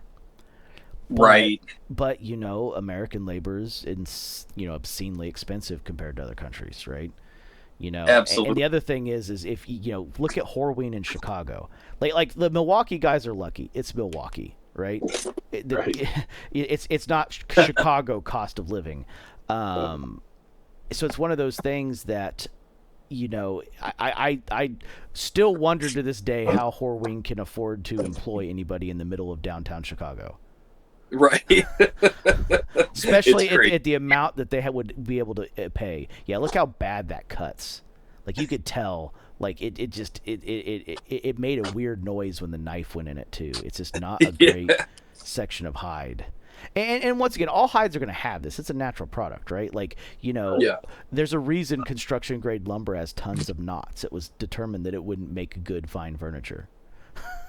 Right. That's why it's construction grade lumber. There you go. There's the junk. Could have been omitted.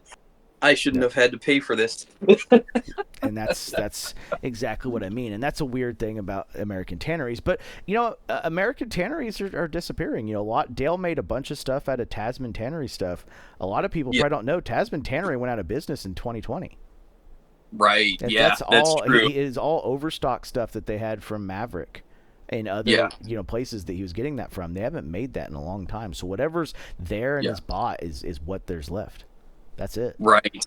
Because Tasman was making a ton of the leather for Origin. Oh, really? I didn't know that. Yep. That makes sense. Mm-hmm. Yeah. And Tasman, in my experience, is very comparable to the SB Foot stuff, which is good. It's good leather. That's a very nice way of putting that. The kilties you got from SB Foot, I will say, is some of the best SB Foot I've ever seen. It's a shame that Red Wing doesn't make boots out of that and makes it out of the stuff that they made it out of instead. Yeah, definitely. This stuff is just phenomenal. This is Coyote Rough Out. It is good. It is thick. It's got a good temper. It's got a good rubbery feel to it. Heavily chrome tanned, but I mean, it's good stuff. I mean, yeah, no, like I said, I was shocked. Like I most SB Foot I've touched in my life has been at what I would very politely call a B grade. Yeah, absolutely. And yeah, I definitely agree. This is B grade leather. But I had Andres at Bordon make me a pair in olive rough out, and they're just beautiful. I mean, yeah, it's Red Wing quality, so it's not the top of the top. But like what Rose Anvil was saying in one of his videos about, when he was trashing his original Trashing the Alden Indie, video. He cut this Austin leather, and he found like a blue core, and you could see that blue core here. I'm not sure if the camera's capturing it. You can see it in a sense. Yeah. SB foot. Yeah, you can see just a little bit. The hint's there, but I know what I'm looking for too. Definitely. Yeah, that's SB foot Oro harness. And yeah, the core of this is very much blue. And I wonder where that bluish chromium tinge salts. comes. Chromium salts. Yep. Oh, so what they do with high quality versions is they will bleach it white once it's done, so that it can accept it and doesn't have that blue core.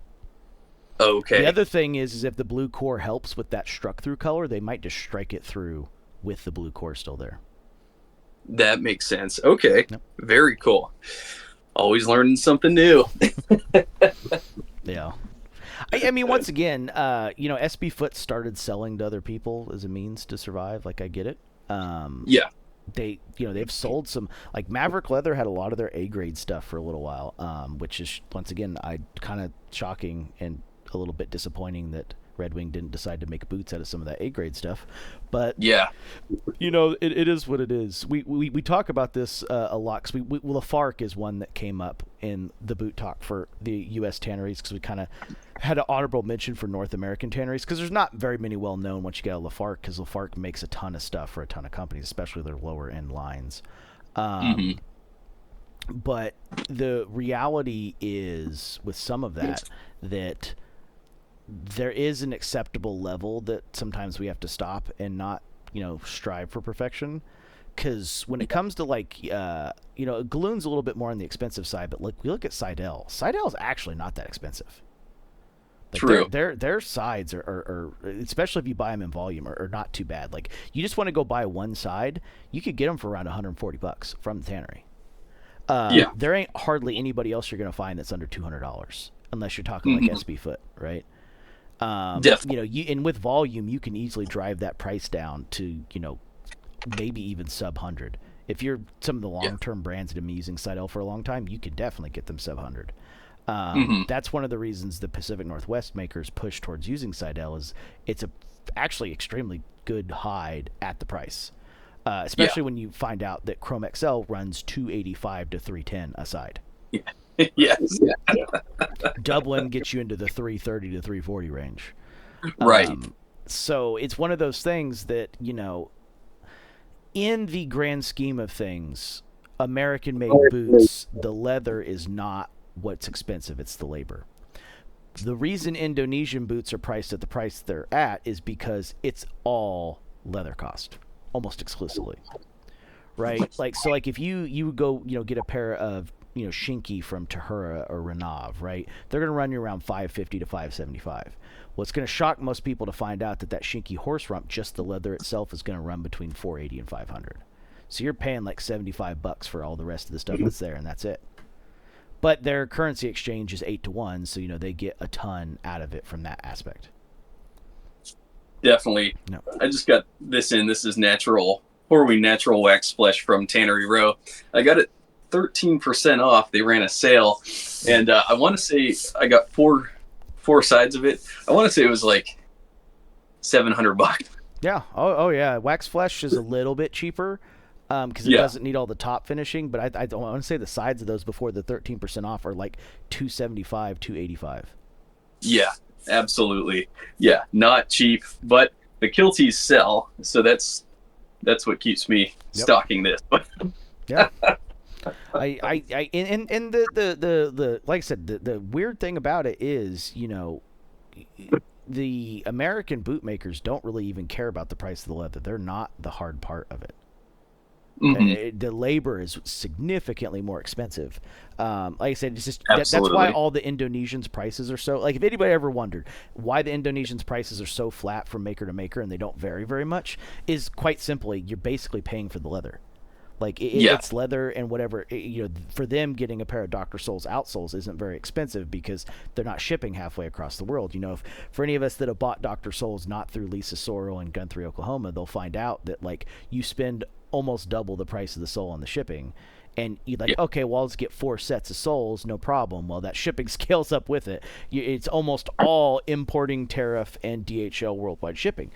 Almost none of it is any of the other pieces that go into it from that aspect. And it is what it is. One of the things that we talked about recently that I pushed real heavily is, with all the information we're putting out with the Brothers and Boots podcast, it is not, and the boot community in general really needs to stop doing this. Like, a lot of interactions are dealt with validating purchases.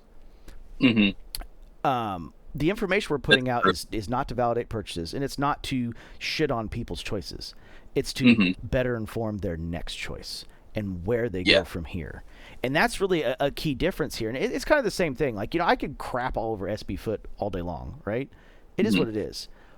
But that's just means to say, like, hey, your next purchase, if there's another option, go for it. Give it a shot. Go that next step. I've getting more into the made to measure and bespoke world, and quite honestly, it's significantly more fun. There's way more history to it, and these people really know. A buddy of mine, which I think he's talked to you a couple times too, Dale. His name's Brian Nichols. He lives out. He lives in Coeur d'Alene in Iowa, which is right next to Spokane. So he knows all the Spokane makers pretty well. He's always struggled with sizing, and Gabbard was able to just look at his measurements from an ink plot that he did for a pair of Willies that he mailed to the Philippines that a local cobbler did for him. And Gabbard was able to diagnose all of his sizing issues just from looking at that ink plot. Wow. That is something you just don't get from the regular makers. And the flip side is, yes, their boots are really expensive. A pair of boots from Gabbard will run between $1,900 and $2,300 depending on the model. But there's just more soul to it than there is, a factory-produced boot. And eventually, the factory-produced stuff will wane. And, your tastes will evolve into that next step. Just like a lot of guys are getting to the point now, they don't want the factory hand-dyed belts anymore. They want the custom hand-dyed belts because they've got enough of the factory-dyed belts where someone just cut the strip out and made the belt, send it to you. Because when it comes to belts, and Dell's figuring this out, the buckle is what sells the belt, essentially. Right? Like, why does Isaac sell as many belts as he does? His belts. Now, or his buckles. Now, you got to understand, he's got to buy those in batches of like 2,000. Those are big orders, So, like, he'll sell the single prong version of his buckle, and he'll sell you like 3 at $45 a piece, which is at cost. But if you want any more than that, you either got to go in on when he does an order, or buy the minimum. And I think his minimum, just to get, like, he's got to buy 1,000. But I think for him to even consider putting you on the list, you've got to buy 200. Yeah, I looked at it. It's such an investment. I was like, I can't drop like $5,000 right now on this. It's crazy. I thought they were going to come out to be like $20 a buckle. No, they're like $50 a buckle. Well, $50 a buckle if you want the keeper. I think they're like $40 a buckle without the keeper. Okay. The solid cast keeper. But I mean, once again, they're still quite expensive, and people don't understand like the investment to get to that portion. Because and once again, obviously he's got a very nice strap cutter. He's got all the tools to be able to crank out 15 belts a day. But there was a step to get to that point, right? And his next step in the journey will probably be hand dyeing belts at some point.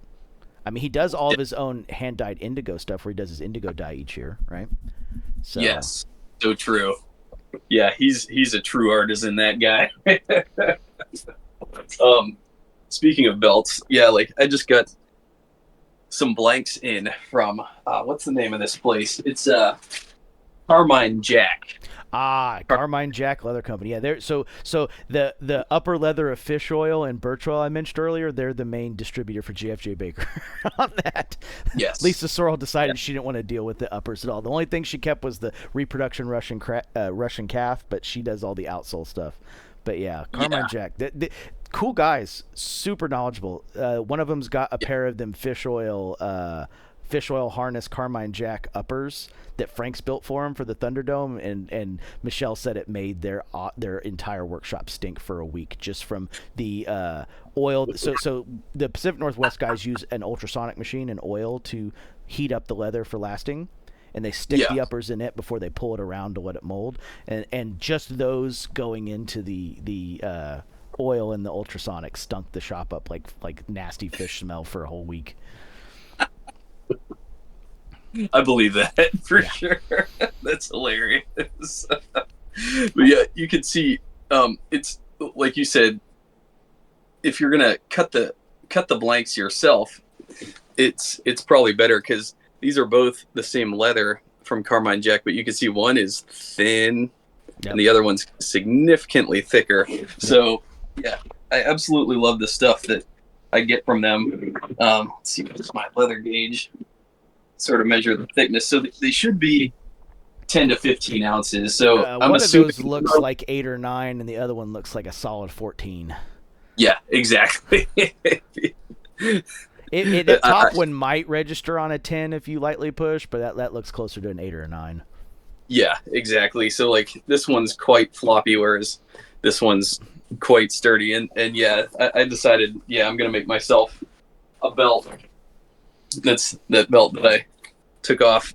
And actually it is starting to break in. I think the fibers are condensing going through the keeper now, but yeah, I decided I had to. What you're missing is a pull skiver.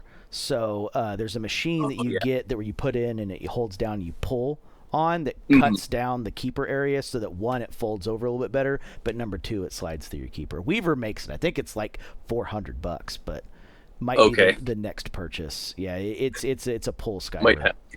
Definitely might have to be. Sorry, I said skiver. It's a splitter. It's a pull splitter. Oh, that's right. Yeah. I've seen it. Yes, I know which one you're talking about. And that way you don't get that big bundle you got right there where the belt buckle's kind of just hanging out in infinity. That way that pulls flat against itself. Yeah. Right. Definitely. Because, getting that through, man, it's very difficult. Chris, do you have any belts from Isaac at Pigeon Tree? No? Okay. The only really good quality belt I have is from Nick's that I got at the boot camp. Yeah, my other belts at this point are like Anson belts. Oh, yeah. I have some of those, but I would suggest people graduate from them. Hold on one second. I'll tell you what, if I could get a ratchet belt in a really good quality leather, that would be awesome. Absolutely. That infinite adjustability of those are phenomenal.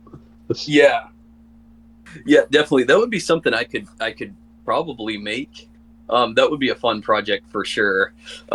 It just comes down to time. And it's one of the things I'm toying around with is I haven't really got into leather crafting. I started buying some of the supplies and tools, but that was actually one of that and making my own wad straps that match my boots.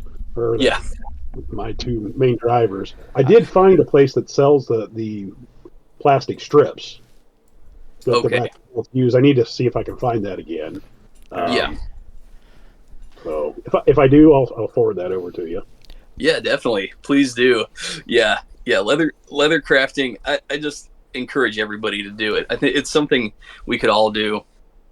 And it just brings so much fulfillment to your life to be able to make stuff that you need. And who knows, adjusting sock liners and insoles alone is worth it. People would be shocked like how easy the break-in would be if they could just like, man, this part of the insole is just lumpy and doesn't work for me. Just go grab their skiver, chunk a piece of it off, and like bam, suddenly it works.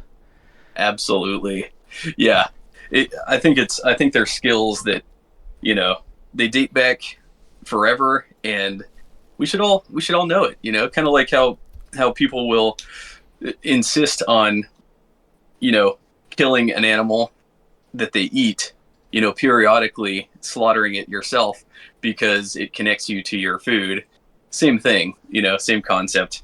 Not to say that I do that. I'm too much of a wuss to go kill an animal.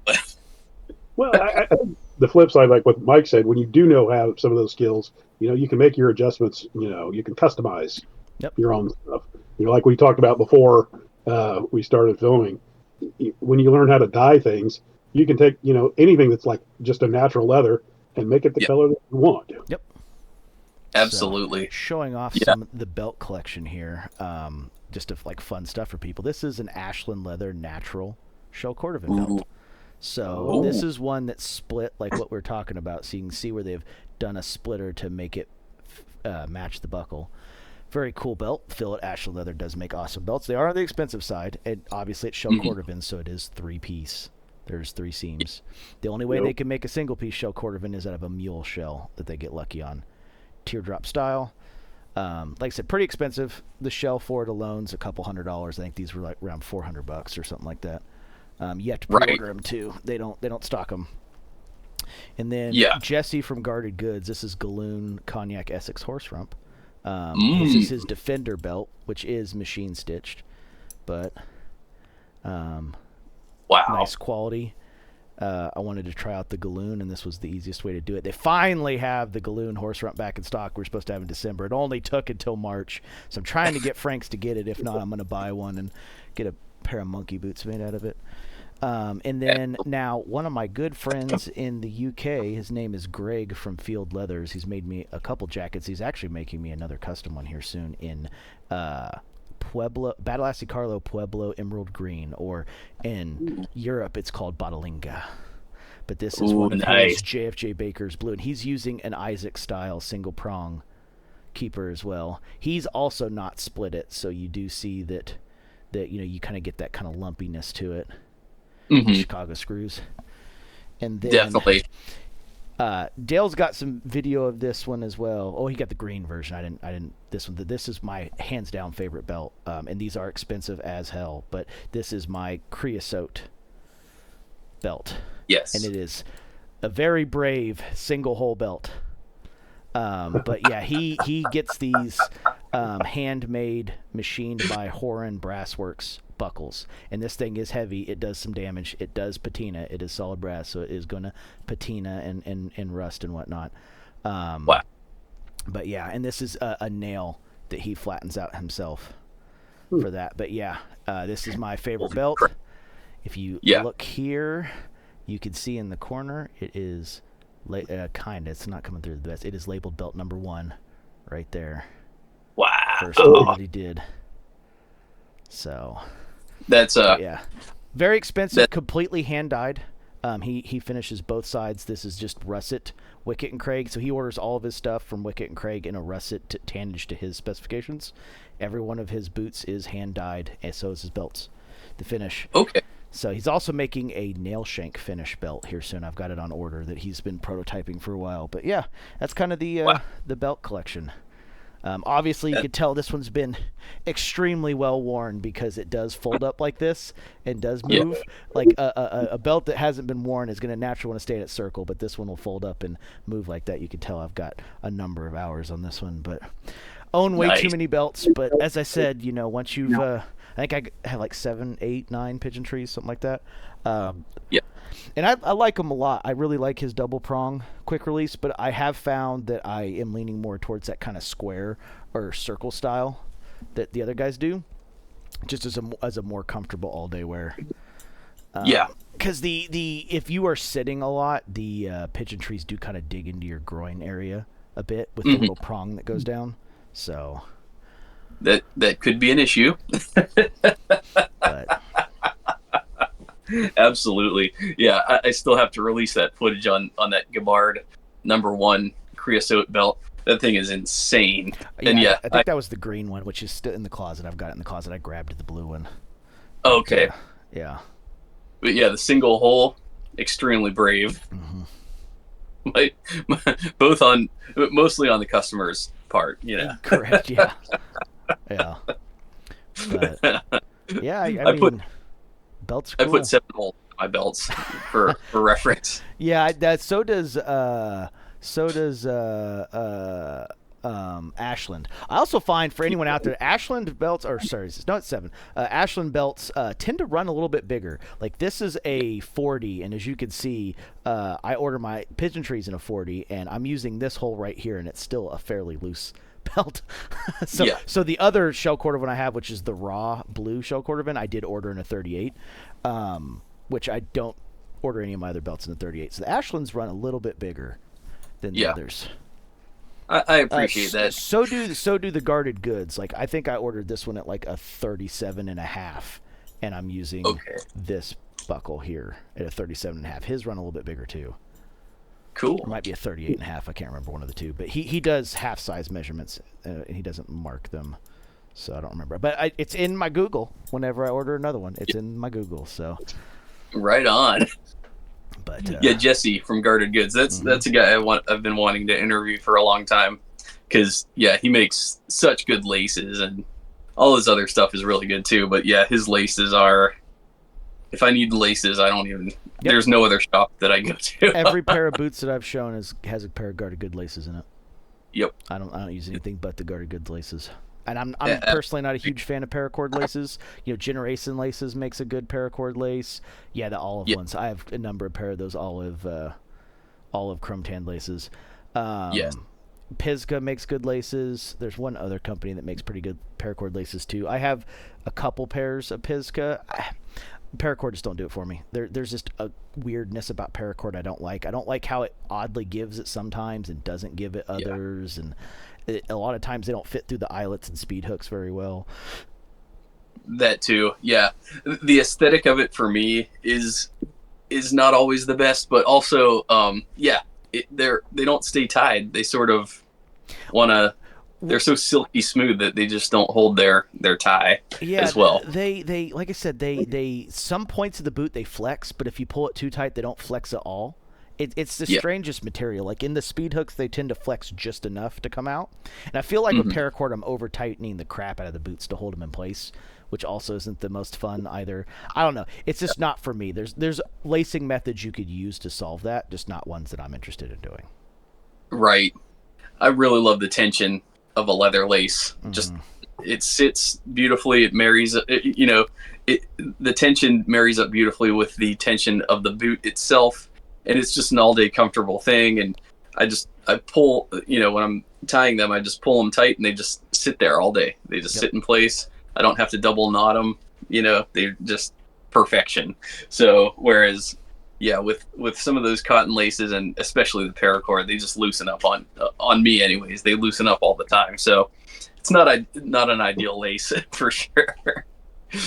What you said is exactly why I like the leather laces. Plus, they're easy to customize the length. You can't just cut a cotton lace off. That too. Can Good with point. a lighter if you're brave enough. That never seems to work out well for me. So yeah, Right. No, you're not wrong. I mean, obviously the binding they do at the end, the ones that the paracord guys use, getting the crimper that does it isn't very expensive, and you could customize your own lengths if you wanted to. I don't know. Something nice about leaving my leather laces just long enough that if I have a split in one, I can hopefully shift it around enough to retie it. Yeah. Versus a paracord, where it's not going to be the case. Yeah, I do the same thing. I was going to say, for me, I would do cotton laces if I wanted to have a dressier look. But if it's casual, it's leather. And that's, where that paracord sits. It's a casual look. So, like I said, for me as well, it doesn't have a place. I've actually, so Guarded Goods sells a rounded leather lace now that I've started putting in my dress shoes. Cool. So I've gotten rid of the cotton in my dress shoes as well. I mean, there are some really high quality ones like the Duke Wellingtons, and there's another brand that sells a nice quality cotton lace that I haven't had near as many problems with in my dress shoes, but they are like $12 or $14 or $16 a pair. So there are, and I think Jesse sells a couple like cotton style laces for dress shoes as well. I don't know if he makes those himself or sources on that. I'm not sure, but his laces, he does cut the strips himself. Yeah, he's an artisan in his own right, and yeah, his cotton corded laces are really good. My problem was I think he only sold them in like smaller sizes, and so even though they looked absolutely stunning in my boots, they wouldn't lace up all the way, and I'm like, yeah, make a 72. Come on. Yep. Oh, speaking of, I forgot the most obvious question. What boots are you guys wearing today? Floor-Night Bespoke Cowboy boot teens and gray quilled ostrich leather sole. Beautiful. I'm not picking my foot up like that, but I am wearing Caswell Lisbon 2s in olive CXL, Chrome XL. Nice. So they're my dome boots. Yeah. Excellent. I am not wearing dome boots, but I will try to pick my foot up. Ugh. Gotta do that Whoops. yoga. Here. There we go. Let's see how high we can get it. There we go. Gotta get that yoga practice in. Exactly. Here we go. Willie's. Ooh, Blackboro Buttero. We just talked about it a minute ago. Yep, Black Wax Butero. I think that's the whiskey color, if I remember right. Yeah. It's black wax on the outside and whiskey on the core. Nice. Just took it off. Matches the shirt. Okay. Right on. Yeah. Super Grip 2s. Yep. Yeah. Good stuff. Very nice. Heck yeah. Dr. Souls is, God, everyone needs to pick it up. Like, I'm going to be honest, like, Vibram can fuck right off. They've destroyed every good outsole company that's existed. Their stuff, like, if you have even remotely sensitive feet, like, everyone's like, oh, get the 430. It's the do-it-all sole.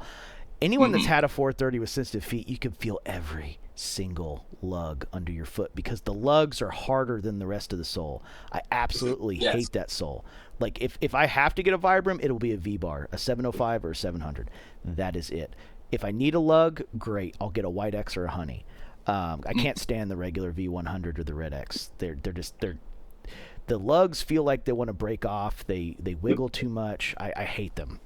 I can feel everything under my feet. And it's funny, too, because for some people, they'll never notice the difference. They won't feel it. They won't care. They're like, God, look at these whiny pussies. Why do they care? Yeah. But for the people with sensitive feet, they understand it immediately because they get something like a Dr. Souls that actually is fairly good wearing, and the cork filling makes it significantly softer, and there's just less crap happening under your feet, so they feel smoother, right? Yeah. Absolutely. And they're just significantly better. I'm not as hip on their full leather offerings, which that Super Grip 2 that Chris just showed, that is a full rubber. They also have the Super Grip 2s. They have the Super Grip 1 half soles in full rubber, even though I don't think hardly anybody carries them. I'm not as hip on those. They don't feel quite as good underfoot. But the corded, I've never had the burlap, so I'm not going to speak on the burlap. I think the burlap looks ugly as sin from the side and from the bottom. But the corded and the cork are... Yeah. The perfection, absolutely. So. If I could do every boot build on a Dr. Soul, I would.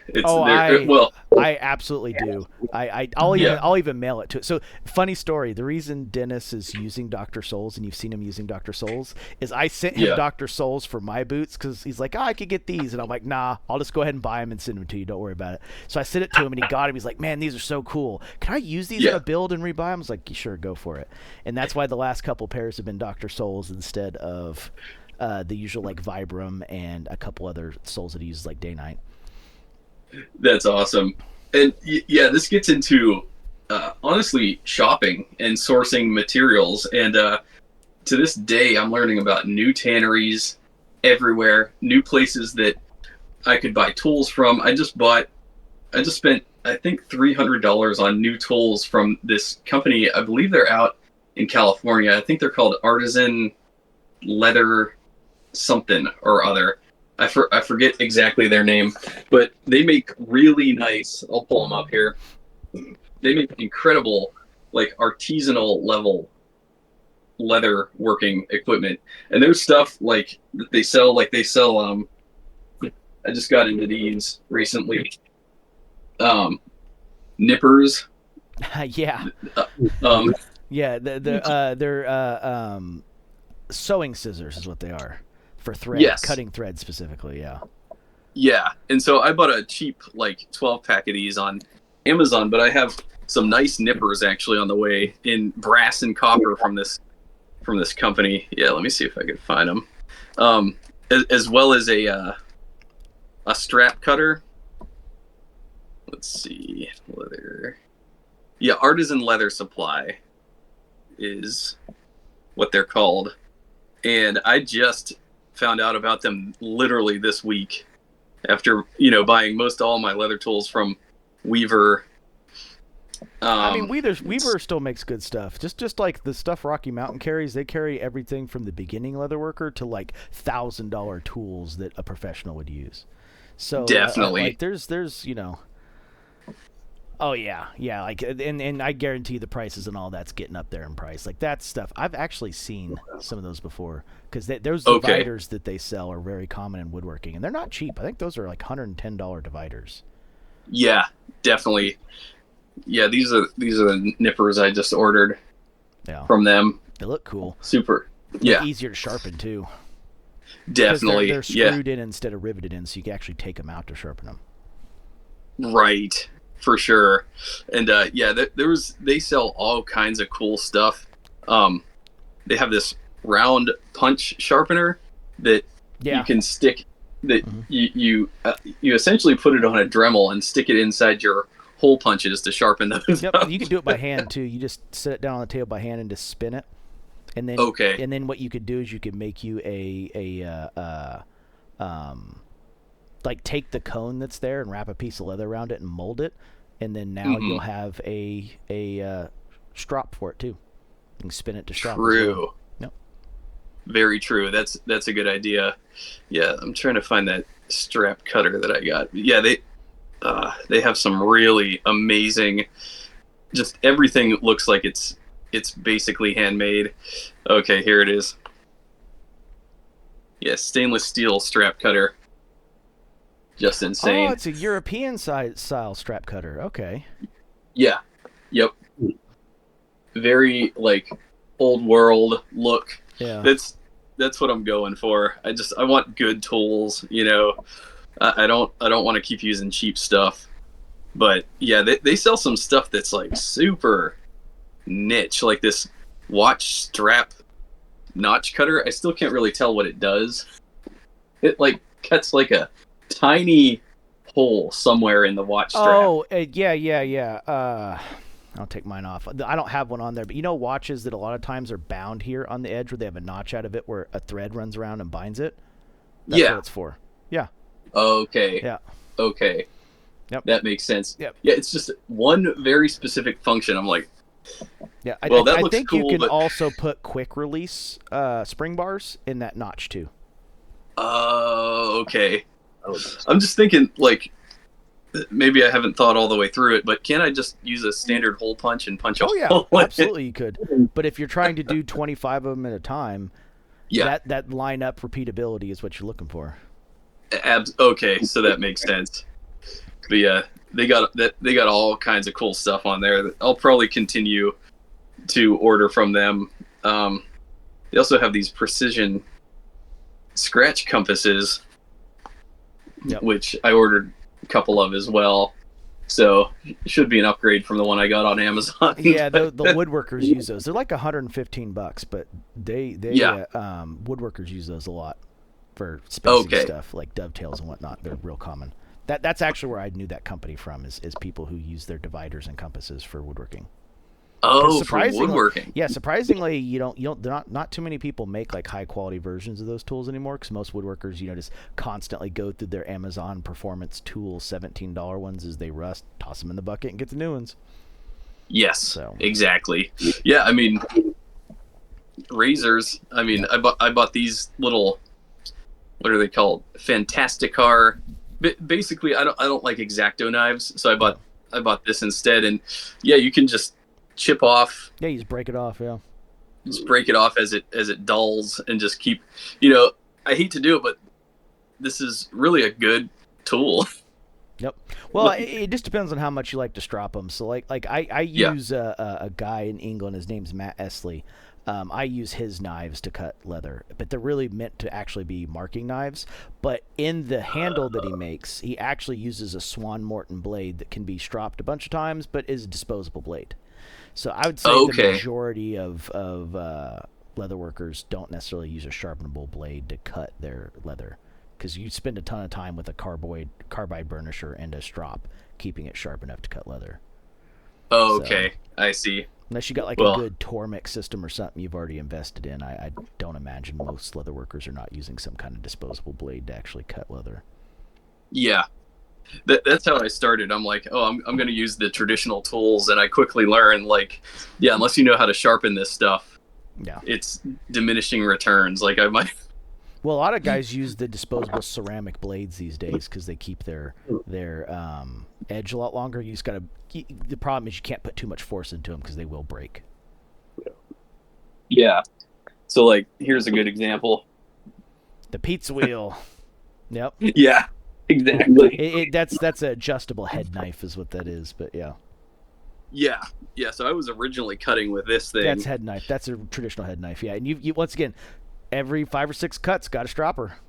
Yep. Yeah. I need my stropping system. But instead, this thing. I mean, that's a pizza wheel. It sucks, but man, it does the job. Yep. Modern alternatives. But yeah, I really want to get back to I'll look up stropping techniques and try to get really good at it, because that's another aspect. That knife needs to be used in a specific way. So that head knife, what it's actually used for is in saddle making.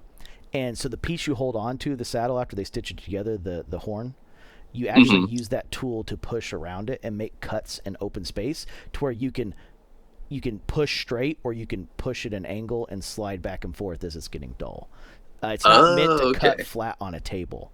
So it's meant to be held like this and push forward. Okay. I gotcha. With your index finger on the bottom and your thumb on the top supporting the blade for the force. Oh. Yeah. Interesting. Okay, I had no idea. Yeah. Well, I was using it improperly then.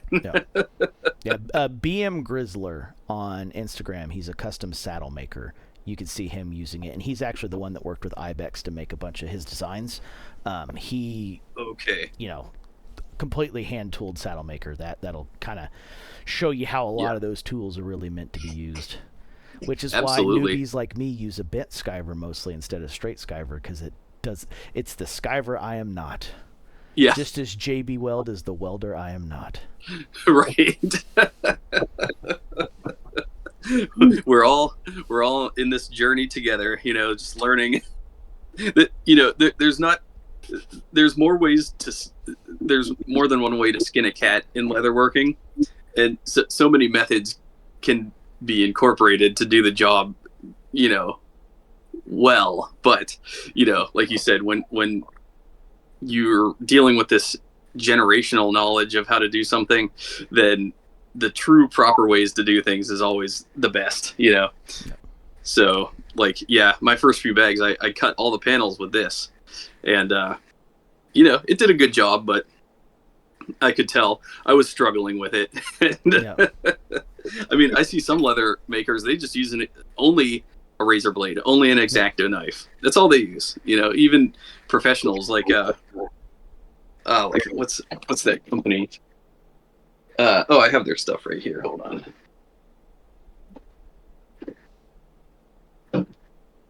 Crap. They don't have their name on here, but the people that make the bottle hook, the original bottle hook. What is it? What are they called? Quarter leather. Yeah. He has some leatherworking tutorials that got me started, and he just said get used to, get comfortable cutting leather, and he just uses an X-Acto knife, and he's been doing it for years, and that's just his preference. It's interesting, and the guy that I talked about before, the guy that I met in Hawaii, that he made the handmade sandals, he was unfortunately a victim of the wildfires, aka the space laser that set off those wildfires. Sorry, I shouldn't laugh, but no, we made it for almost 2 hours without any theories.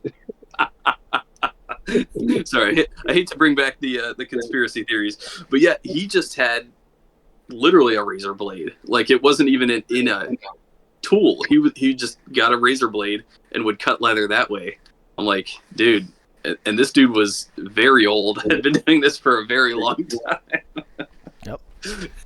So it's they call interesting. Old man strength for a reason.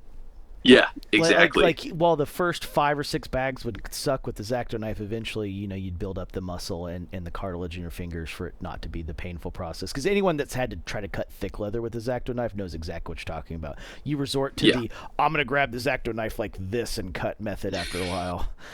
Exactly. Where you just like,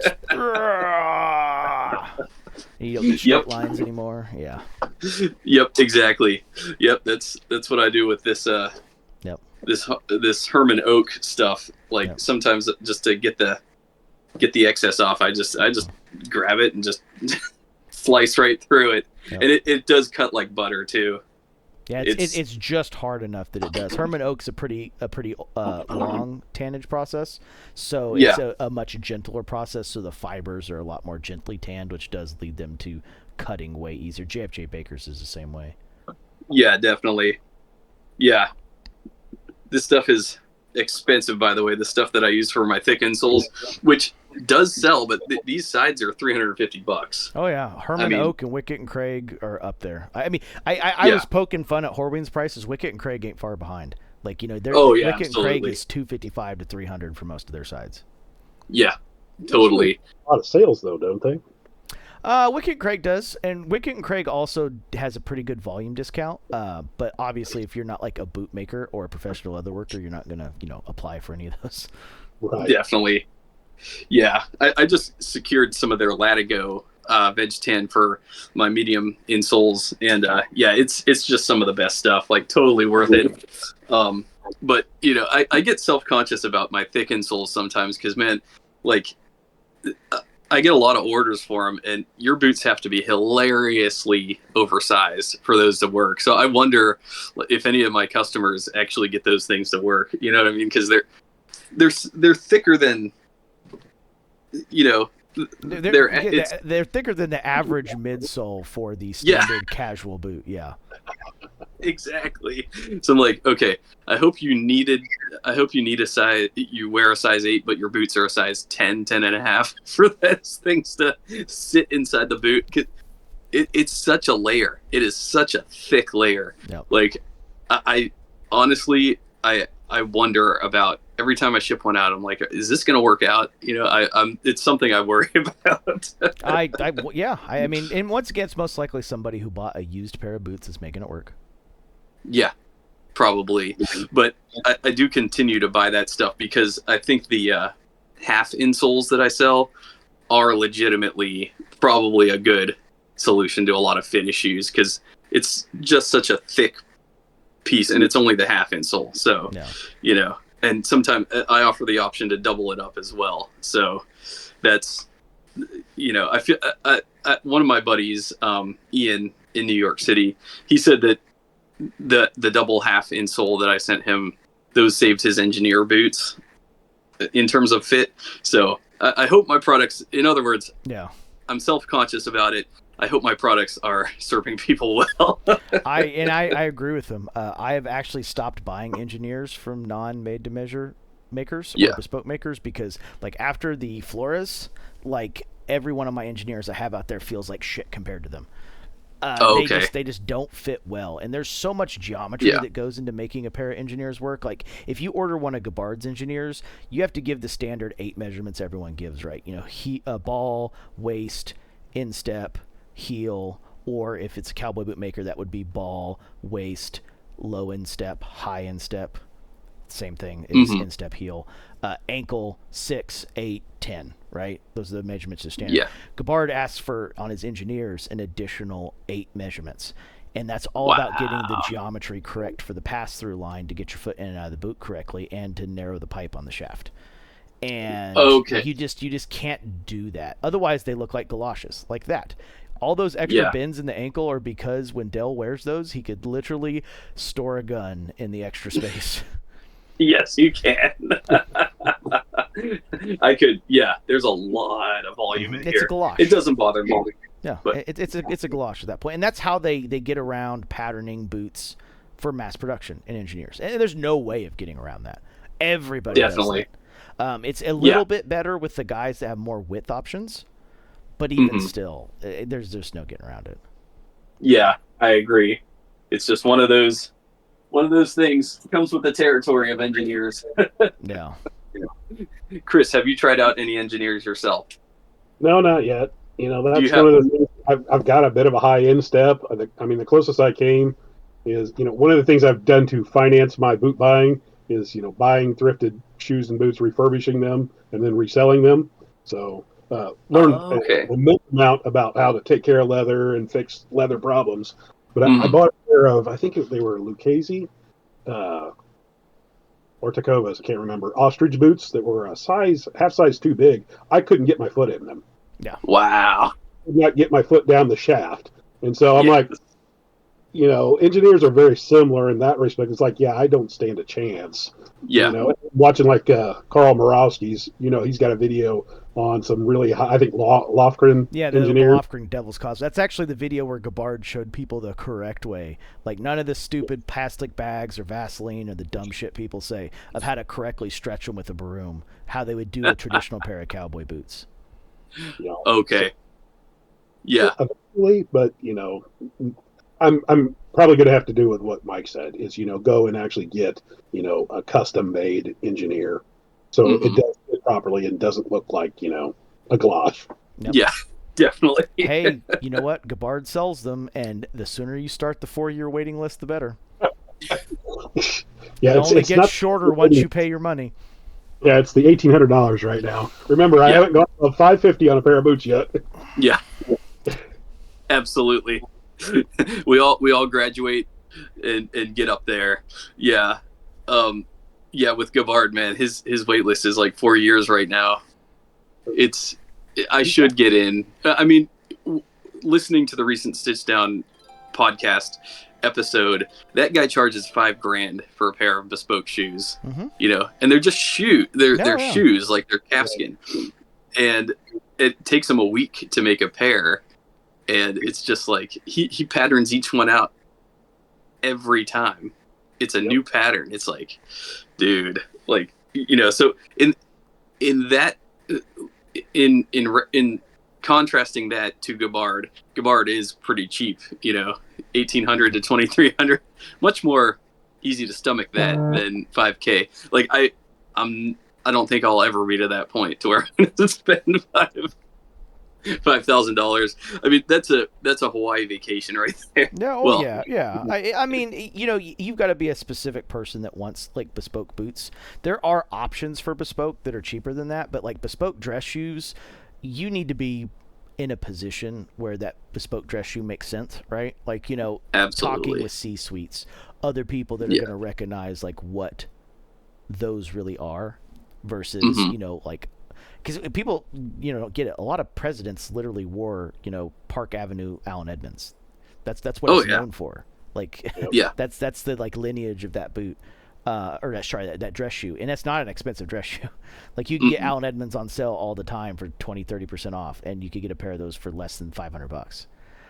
Definitely. And if the president wears them, I mean, that should kind of give you an idea. But you know, there's a reality there when it comes to that, number one. And the number two, it's if you are a normal D width, the world is your oyster. Yes. If you are not a D width, the world is not your oyster.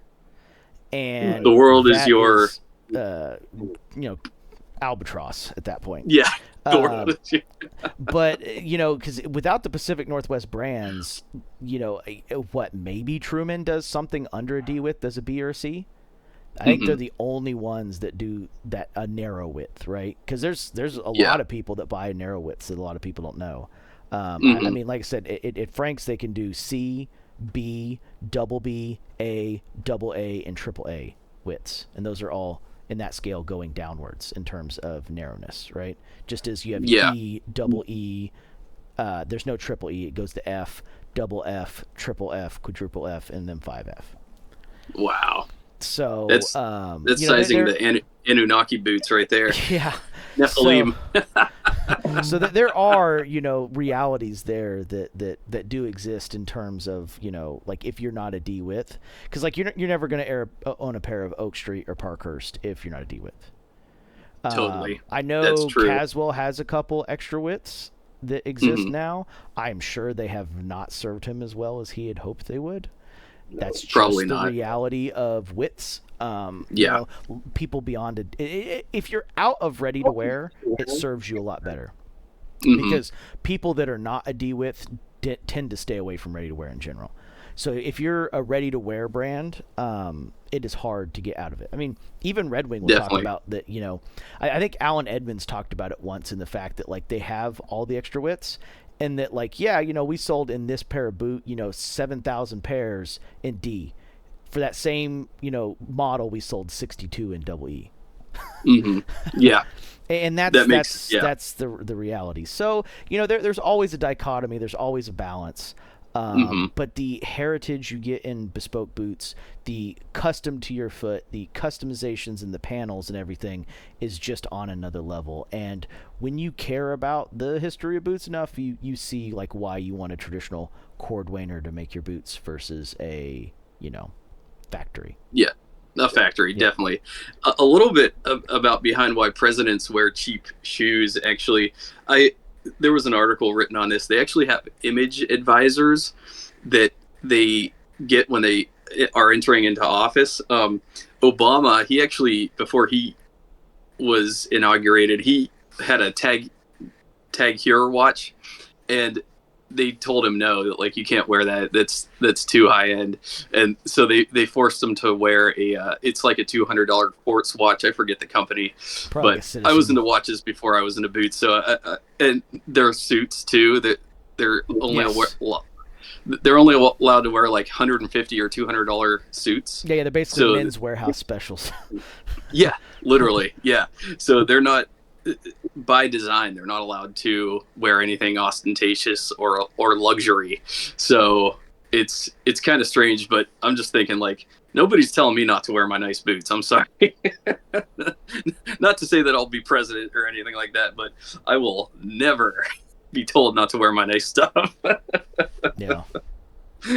But even then, like Obama's tag, it was a quartz. It wasn't even like a very expensive one, but still they're like, you can't wear that as president. So that's another reason for the very affordable footwear Avenue, that they're forced to wear. So but one brand that I never talk about that I used to actually trash on is Johnston & Murphy.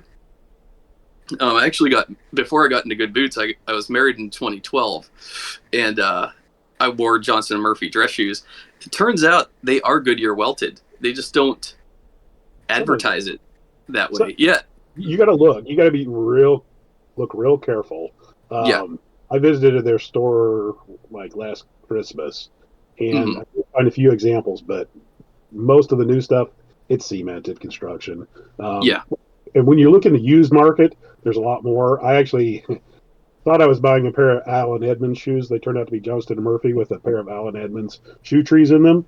It's like the first pair of dress shoes I bought off of Shop Goodwill. They're made in Italy, and so they are, you know, Goodyear welted. The downside is the stitching on them is not that great, or on the upper itself. Yeah.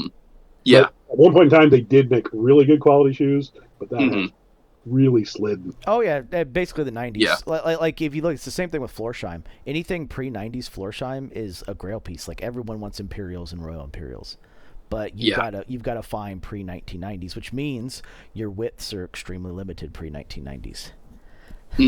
So absolutely, which is why brands like Carmina and TLB Mallorca are really dominating the scene these days. One, they're making boots almost at cost because they're more interested in brand building, because a lot of those guys do other things as their day job. Like the Carmina factory makes boots for a ton of companies. Carmina's just their house brand. Yeah. Like, they make tons and tons of customized footwear. Carmina's just their house brand. They do tons of other business. And I don't want to, give away any spoilers or anything, but they are made in Spain. Yep. I'll just leave it there. I don't have confirmed knowledge on that one way or the other, but they're made in Spain, and like you said, Mike, they kind of like the Grant Stone factory, right? Yep. That's not Grant Stone's factory. That's just where they have their boots made. They make product for other companies as well. So that's another reason that makes exploring these business models so fascinating, is because, we think of Red Wing. Well, Red Wing basically does almost everything in house, but there's some companies where they outsource the production to this particular factory. Chisos Cowboy Boots, they have a very close connection with this one small workshop in Mexico, and they just have their boots made there because they're good friends with those people, and they don't have plans to have their boots made anywhere else. And so, Wyatt at Grantstone, he's got a very good relationship with that factory in Jamen, and that's just where he chooses to have his boots made, but they're not exclusive to Grantstone. So other places I'm not going to name, but if you shop at the same place as I shop, you'll see some parallels between Grantstone and some of these retailers. Yep. So no, and that's the case with a lot of stuff. That happens in America too. Like if you look at the Drew's Boots line from Baker's Boots. Yes. Baker's doesn't make those, nor did they have a factory for Drew's. A lot of the Spokane makers at different times have made Drew's boots. That makes sense. They just get stamped Drew's boots there instead, and then all the Spokane makers make for other brands. By the way, like White's doesn't only make White's. Frank's doesn't only make Frank's. I think Nick's at this point does only make Nick's, unless you count Brandel as another brand now. But they do have contracts and stuff that have been made for other makers, and other boots do go through there, which makes sense because there's no way they'd be able to survive on just making their own boots, especially at the prices that they are. True. Yeah, Chris, you saw the Brandel at the boot camp. What did you think of those? I think they've got potential. They're interesting. They're still at a price point well above what I'm willing to spend at the moment. So I agree. I saw the prices and I'm like, there's just no way. I'll just get Nick's instead. But one thing that's interesting about Brandel is they have this metal brass piece in the heel stack. Yeah. Mike and I have already talked about this, so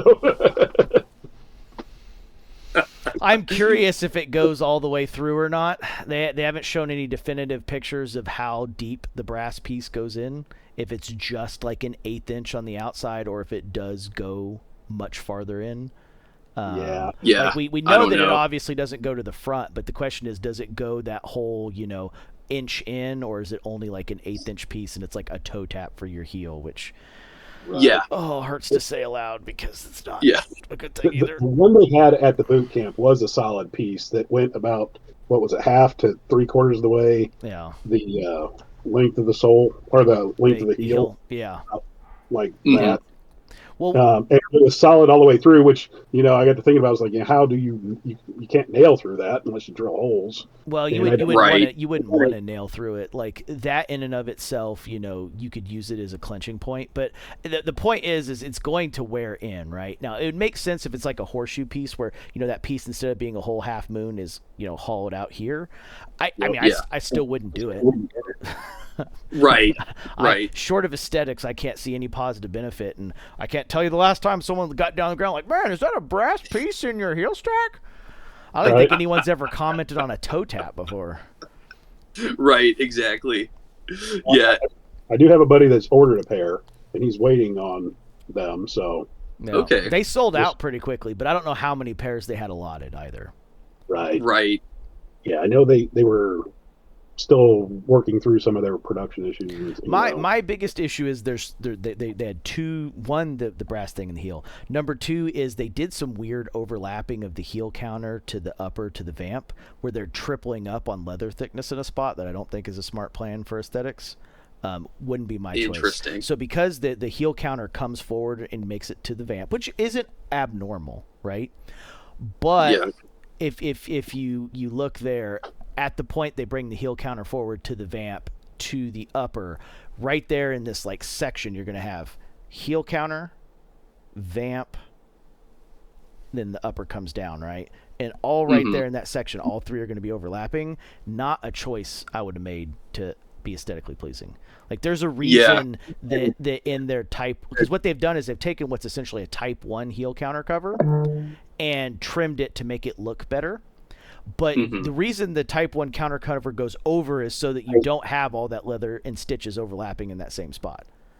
Like, that's the Yeah. whole point of it. Like, in a monkey boot, for example, right? Like, the reason they slice this forward right here in the way they do and do this odd cut is to eliminate the stitching that runs here to not have it overlap so hard. That's why there's that slice is done at that angle. It's also why it's cut back this way to allow flex room instead of going straight down.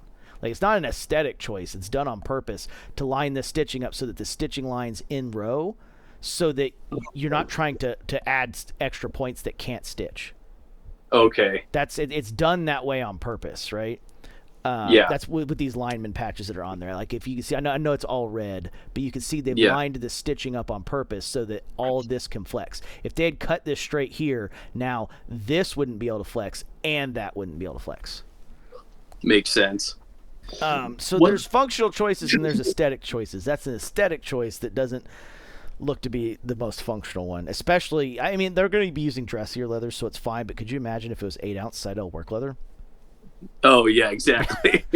Well, and one thing I will say about Brandel in terms of like why their prices. So these boots start at $1,200. Oh, sorry. What's that? Oh, no, it's all good. I had one of my children come home. Oh, gotcha. It's all good. Such is life. They're just a little older. Yeah, it's all good.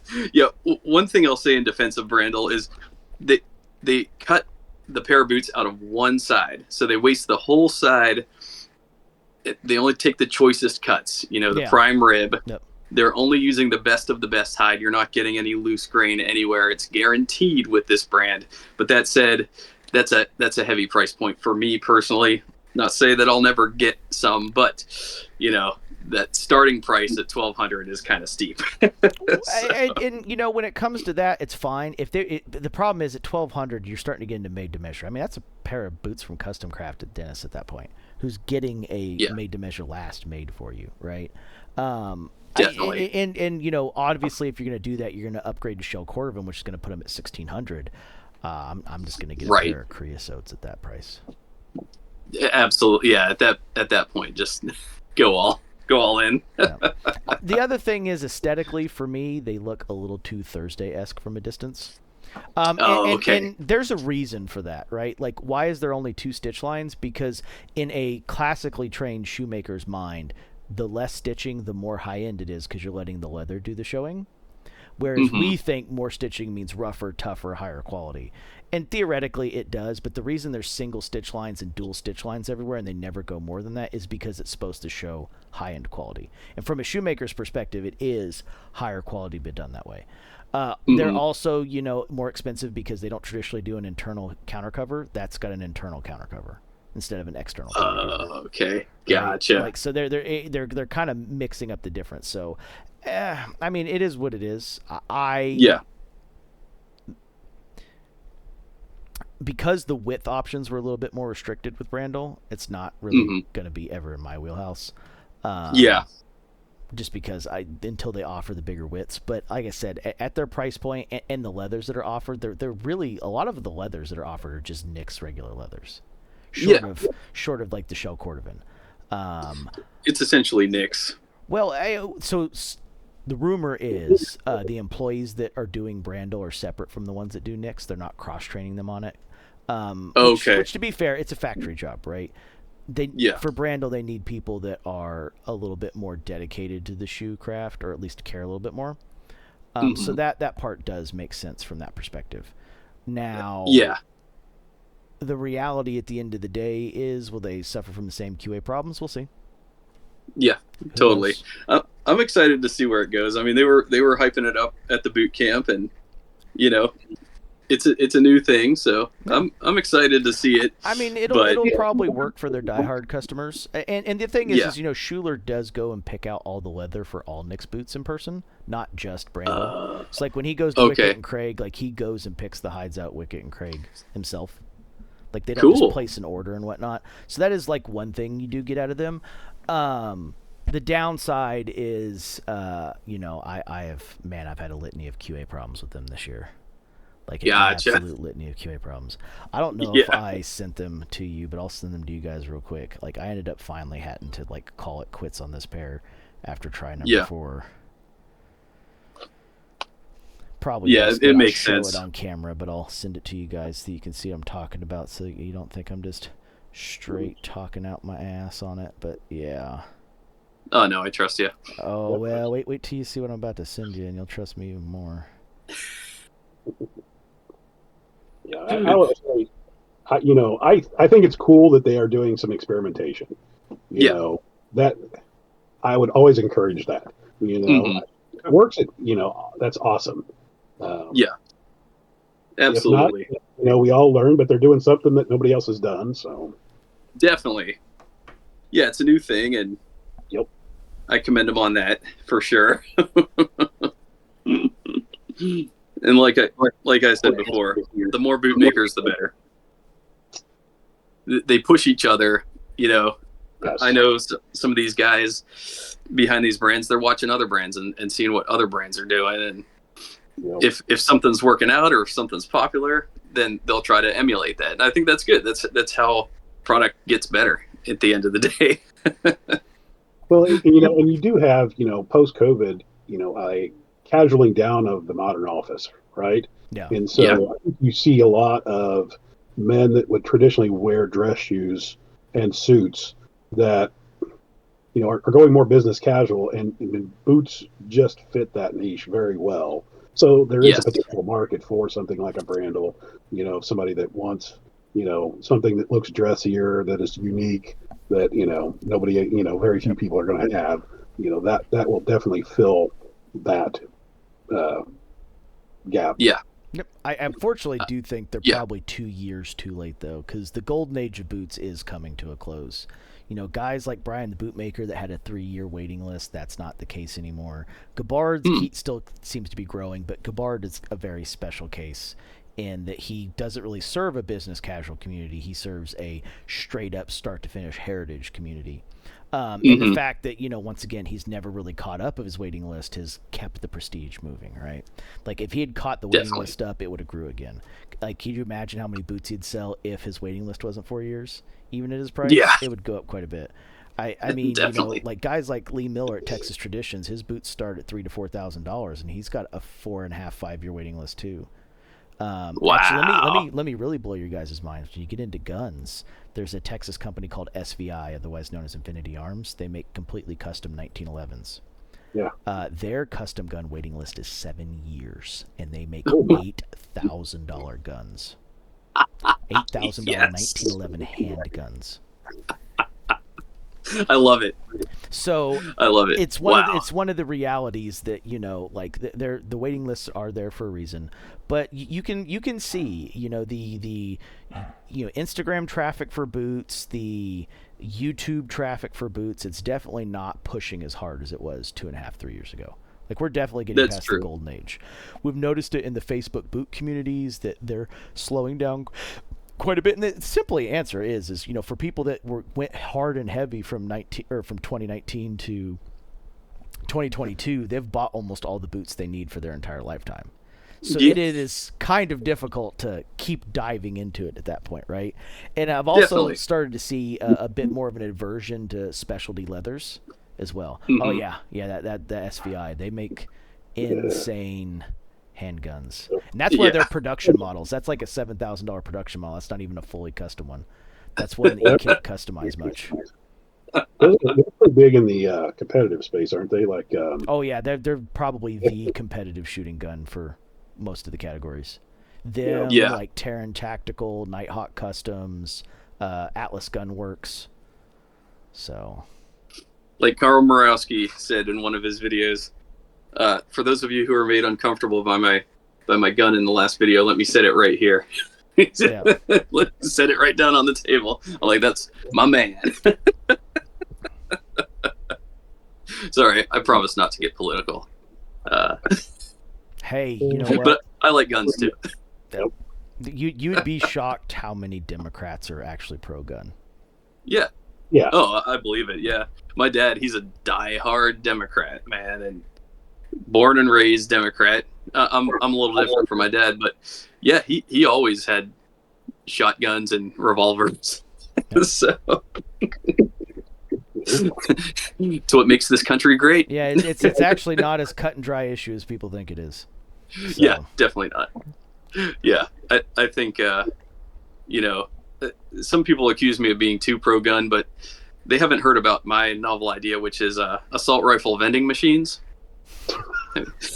We shouldn't even really call them assault rifles. That's not like the AR-15 platform is known as assault rifle because of its modularity and the amount of adjustments you can make to it. Not that it shoots like the most amazing thing that ever existed.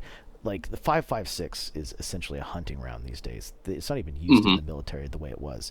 If you get a 5.56, they're expecting you to not shoot that gun very much, and they had some surplus shit for you. Yeah, definitely. Yeah, I have an AR-15 that I haven't fired in probably 7 years, but I love it. It's so comfortable, so easy to shoot. Oh yeah, It's accurate. I mean, if a girl wants to get into shooting, the first thing they should be handed is a 223. It's going to be 223 chambered and 223 wild, but with 223 caliber instead of 5.56 and AR-15, you're never going to hurt yourself with it. You're not going to do something stupid like here's a 50 with 2 bullets and you see a double discharge and them hit themselves in the face with it. Or here's this 12 gauge shotgun. Enjoy. And they shoot it. And the shotgun shoots backwards and hits the person behind them. Yeah. I am emasculated to admit that mine. I have 223s for mine, so I'm sorry, but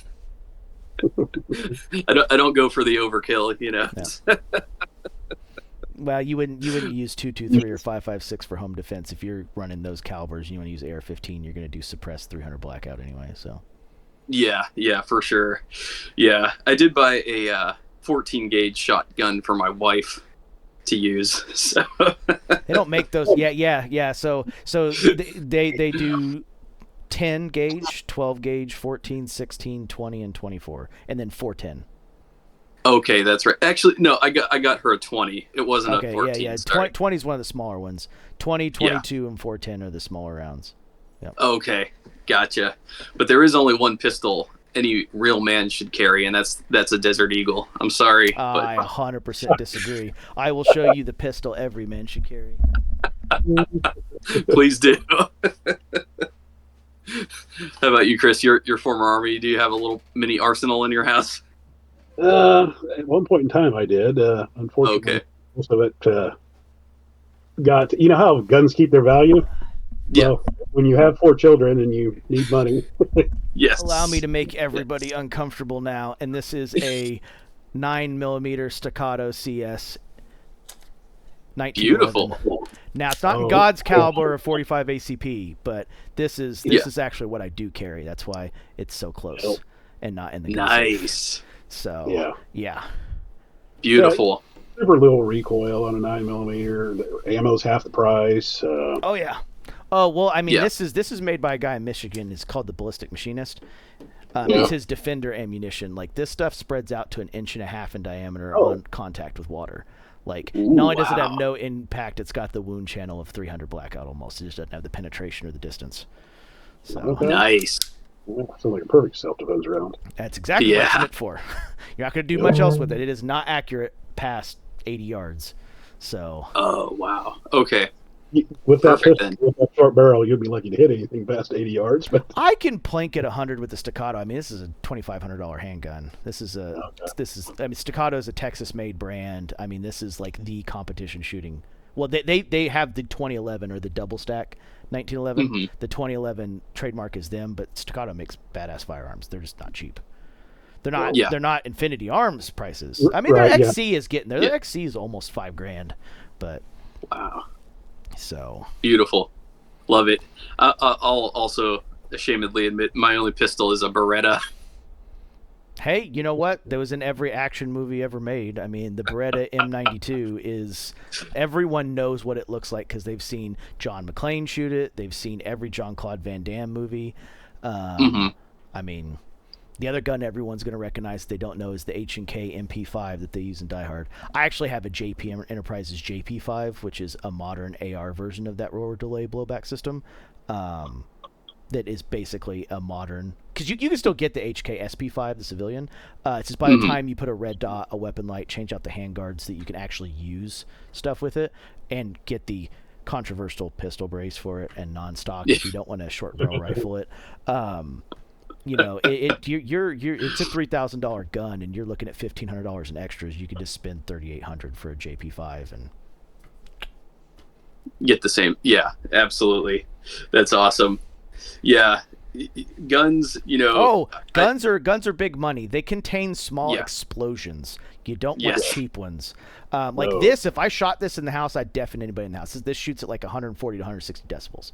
Like dogs aren't going to hear anymore. Like you shoot 9mm, you got to shoot with hearing aid. My 300 blackout that is in the gun safe, which probably shouldn't be in the gun safe, but the same with the it's suppressed. Like it shoots at 110 decibels. Like I'm not going to deafen everybody in the house with it.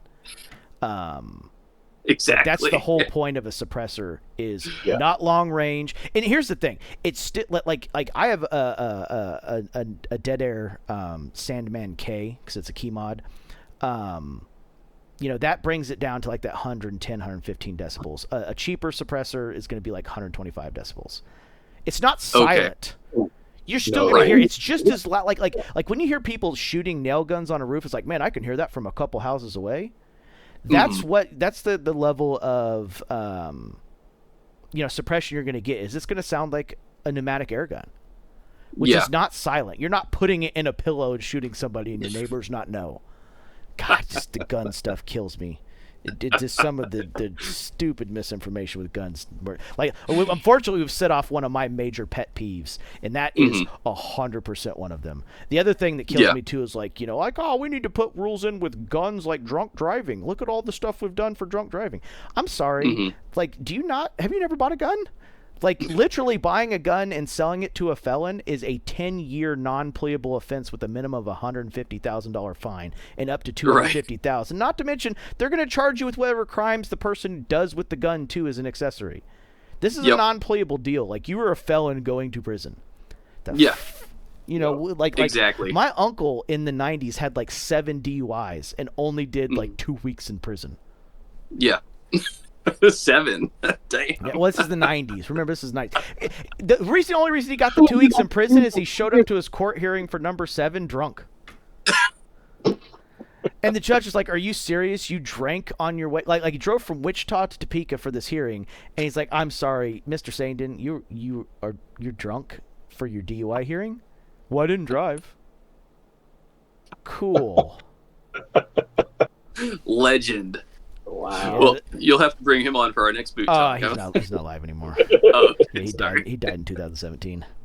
Oh, okay. Sorry to hear that. Nah, man, legendary. That's utterly legendary. Yeah, that was an I'll show you. I'm going to get drunk for the hearing. Yeah. No wonder they had prohibition back in the day. Something I'm also firmly against. I think prohibition was rooted in the right idea, just executed in very much not the correct way. Definitely not. And you got to remember, that was a Kansas thing. They're just getting off the end of the Wild West era where saloons were a massive problem. Definitely not. And when we talk about how drinking was handled on the East Coast. Back in those days, it was very different than how it was handled, in the Wild West. Because I remember the Wild West were more or less tamed by brothels. Sorry for absolutely. Christian That's viewers true. that are not going to want to hear the reality of that. But the Wild West was tamed by brothels, nothing else really. Yeah. Wyatt Earp was only keeping the problems down. The brothels were keeping the problems from getting to the Wyatt Earp level.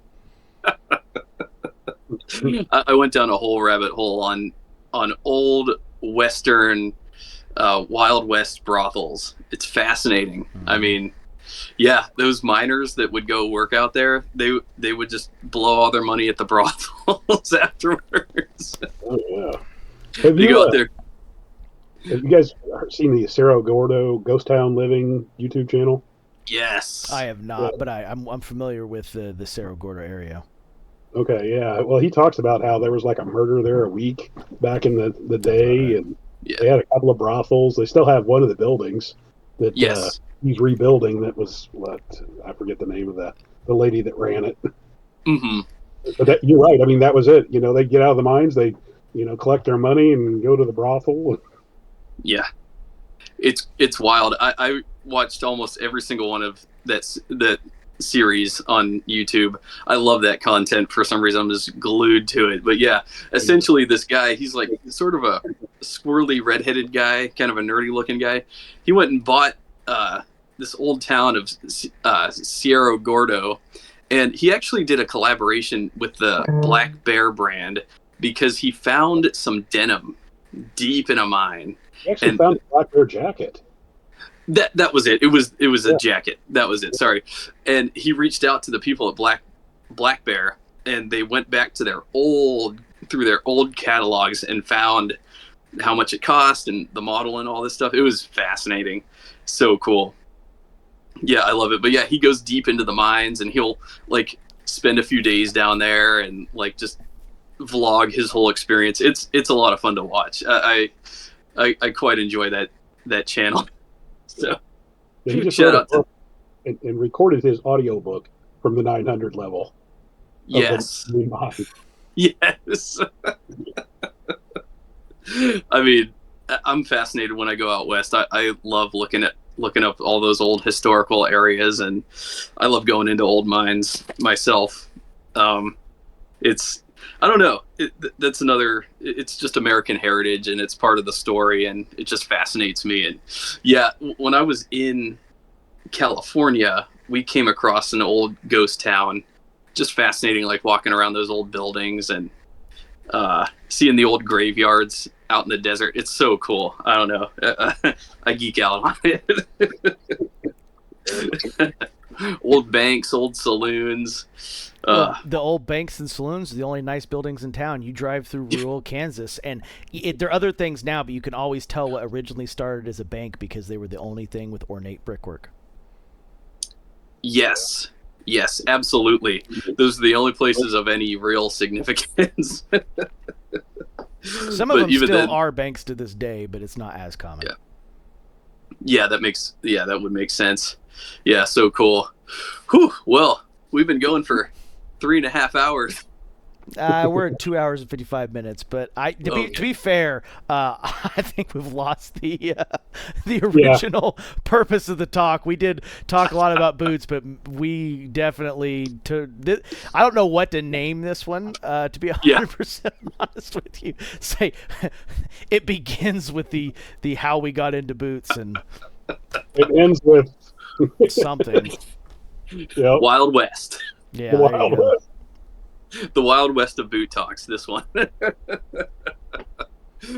So I do have to go pick up some kids from school, but was there anything else you guys wanted to drop before we close her down? Or no, I think we've kind of covered it all. Like I said, we definitely ended up multiple. I mean, hopefully people got something out of this. I really hope they did. I know we covered a ton: belts, boots, laces, conspiracy theories, guns, the Wild West, how we feel about different leathers, our current opinions on the Brandel band. I mean, I could keep going. We've covered quite a bit on this one. Quite a bit of ground. We didn't touch on aliens, so let me do that real quick. Just kidding. The reptilian may or may not be hiding right there next to the motorcycle windshield of the bike I don't own anymore. Well, I'll throw one in there. So I did hear a report that when the Queen of England passed recently, just her skin opened up and the reptile crawled back into the inner earth to where it came from. So there you go. And then soon I'll leave you with. Soon the F-22 Raptor will record its first air-to-air intercept, and it'll most likely be an alien. Yes, it will. Because that's about the only thing that has a chance of fighting against that fucking flying nightmare. It's the most dangerous thing with wings since the Cretaceous period. I don't think it stands a chance against, what's that technology? The the gravitational, what's it called? There's a patent on it. Electromagnetic gravitational wave generator or something like that. Yeah, sure, it can try. The Mach 2 Bumblebee, like I said, it's got a radar cross-section the size of a Bumblebee at Mach 2. Good luck. Yeah, definitely. It doesn't have our missile systems, that's for sure. I don't think that ship needs a missile system. But that being said, the F-35 can now carry nukes, so good luck, aliens. Ooh, yeah, nice. It got authorized for nukes in the last couple weeks. aliens are screwed. Probably not, but I'd like to think that they are. I mean, because what else is the U.S. military budget going towards? Yeah. Well, all the aliens live in the inner Earth, anyways, in Agartha. So we won't really come in contact with them unless we meet them in the air as they're entering and exiting the. Yeah, we ain't got to worry about. We'll send Kong after him. He rules the center of the Earth. That movie's coming out here. Hey, he does, and he's got a gauntlet. We've armed Kong to slowly make him a mecha. We got this covered. Once he teams up with Godzilla, they stand no chance. So hey, nothing beats the pure primal joy of kaiju movies and all of their glory. Nothing comes close. Nope. All right, guys. Well, cool. This has been epic, fun talk, informative, awesome. It had everything. So, Chris, Mike, thank you so much for taking the time today. I had a blast. I hope you guys did too. Absolutely. And yeah, once again, Boot Wiki on Instagram, Brothers in Boots on YouTube, and Dale's Leatherworks on Instagram and YouTube as well. So, yeah, we'll throw all the links in the description below so you could know where to find us. So, all right, guys. Well, once again, thanks so much again, and we'll talk at you later. Yep. Bye-bye. Bye. All right, y'all have a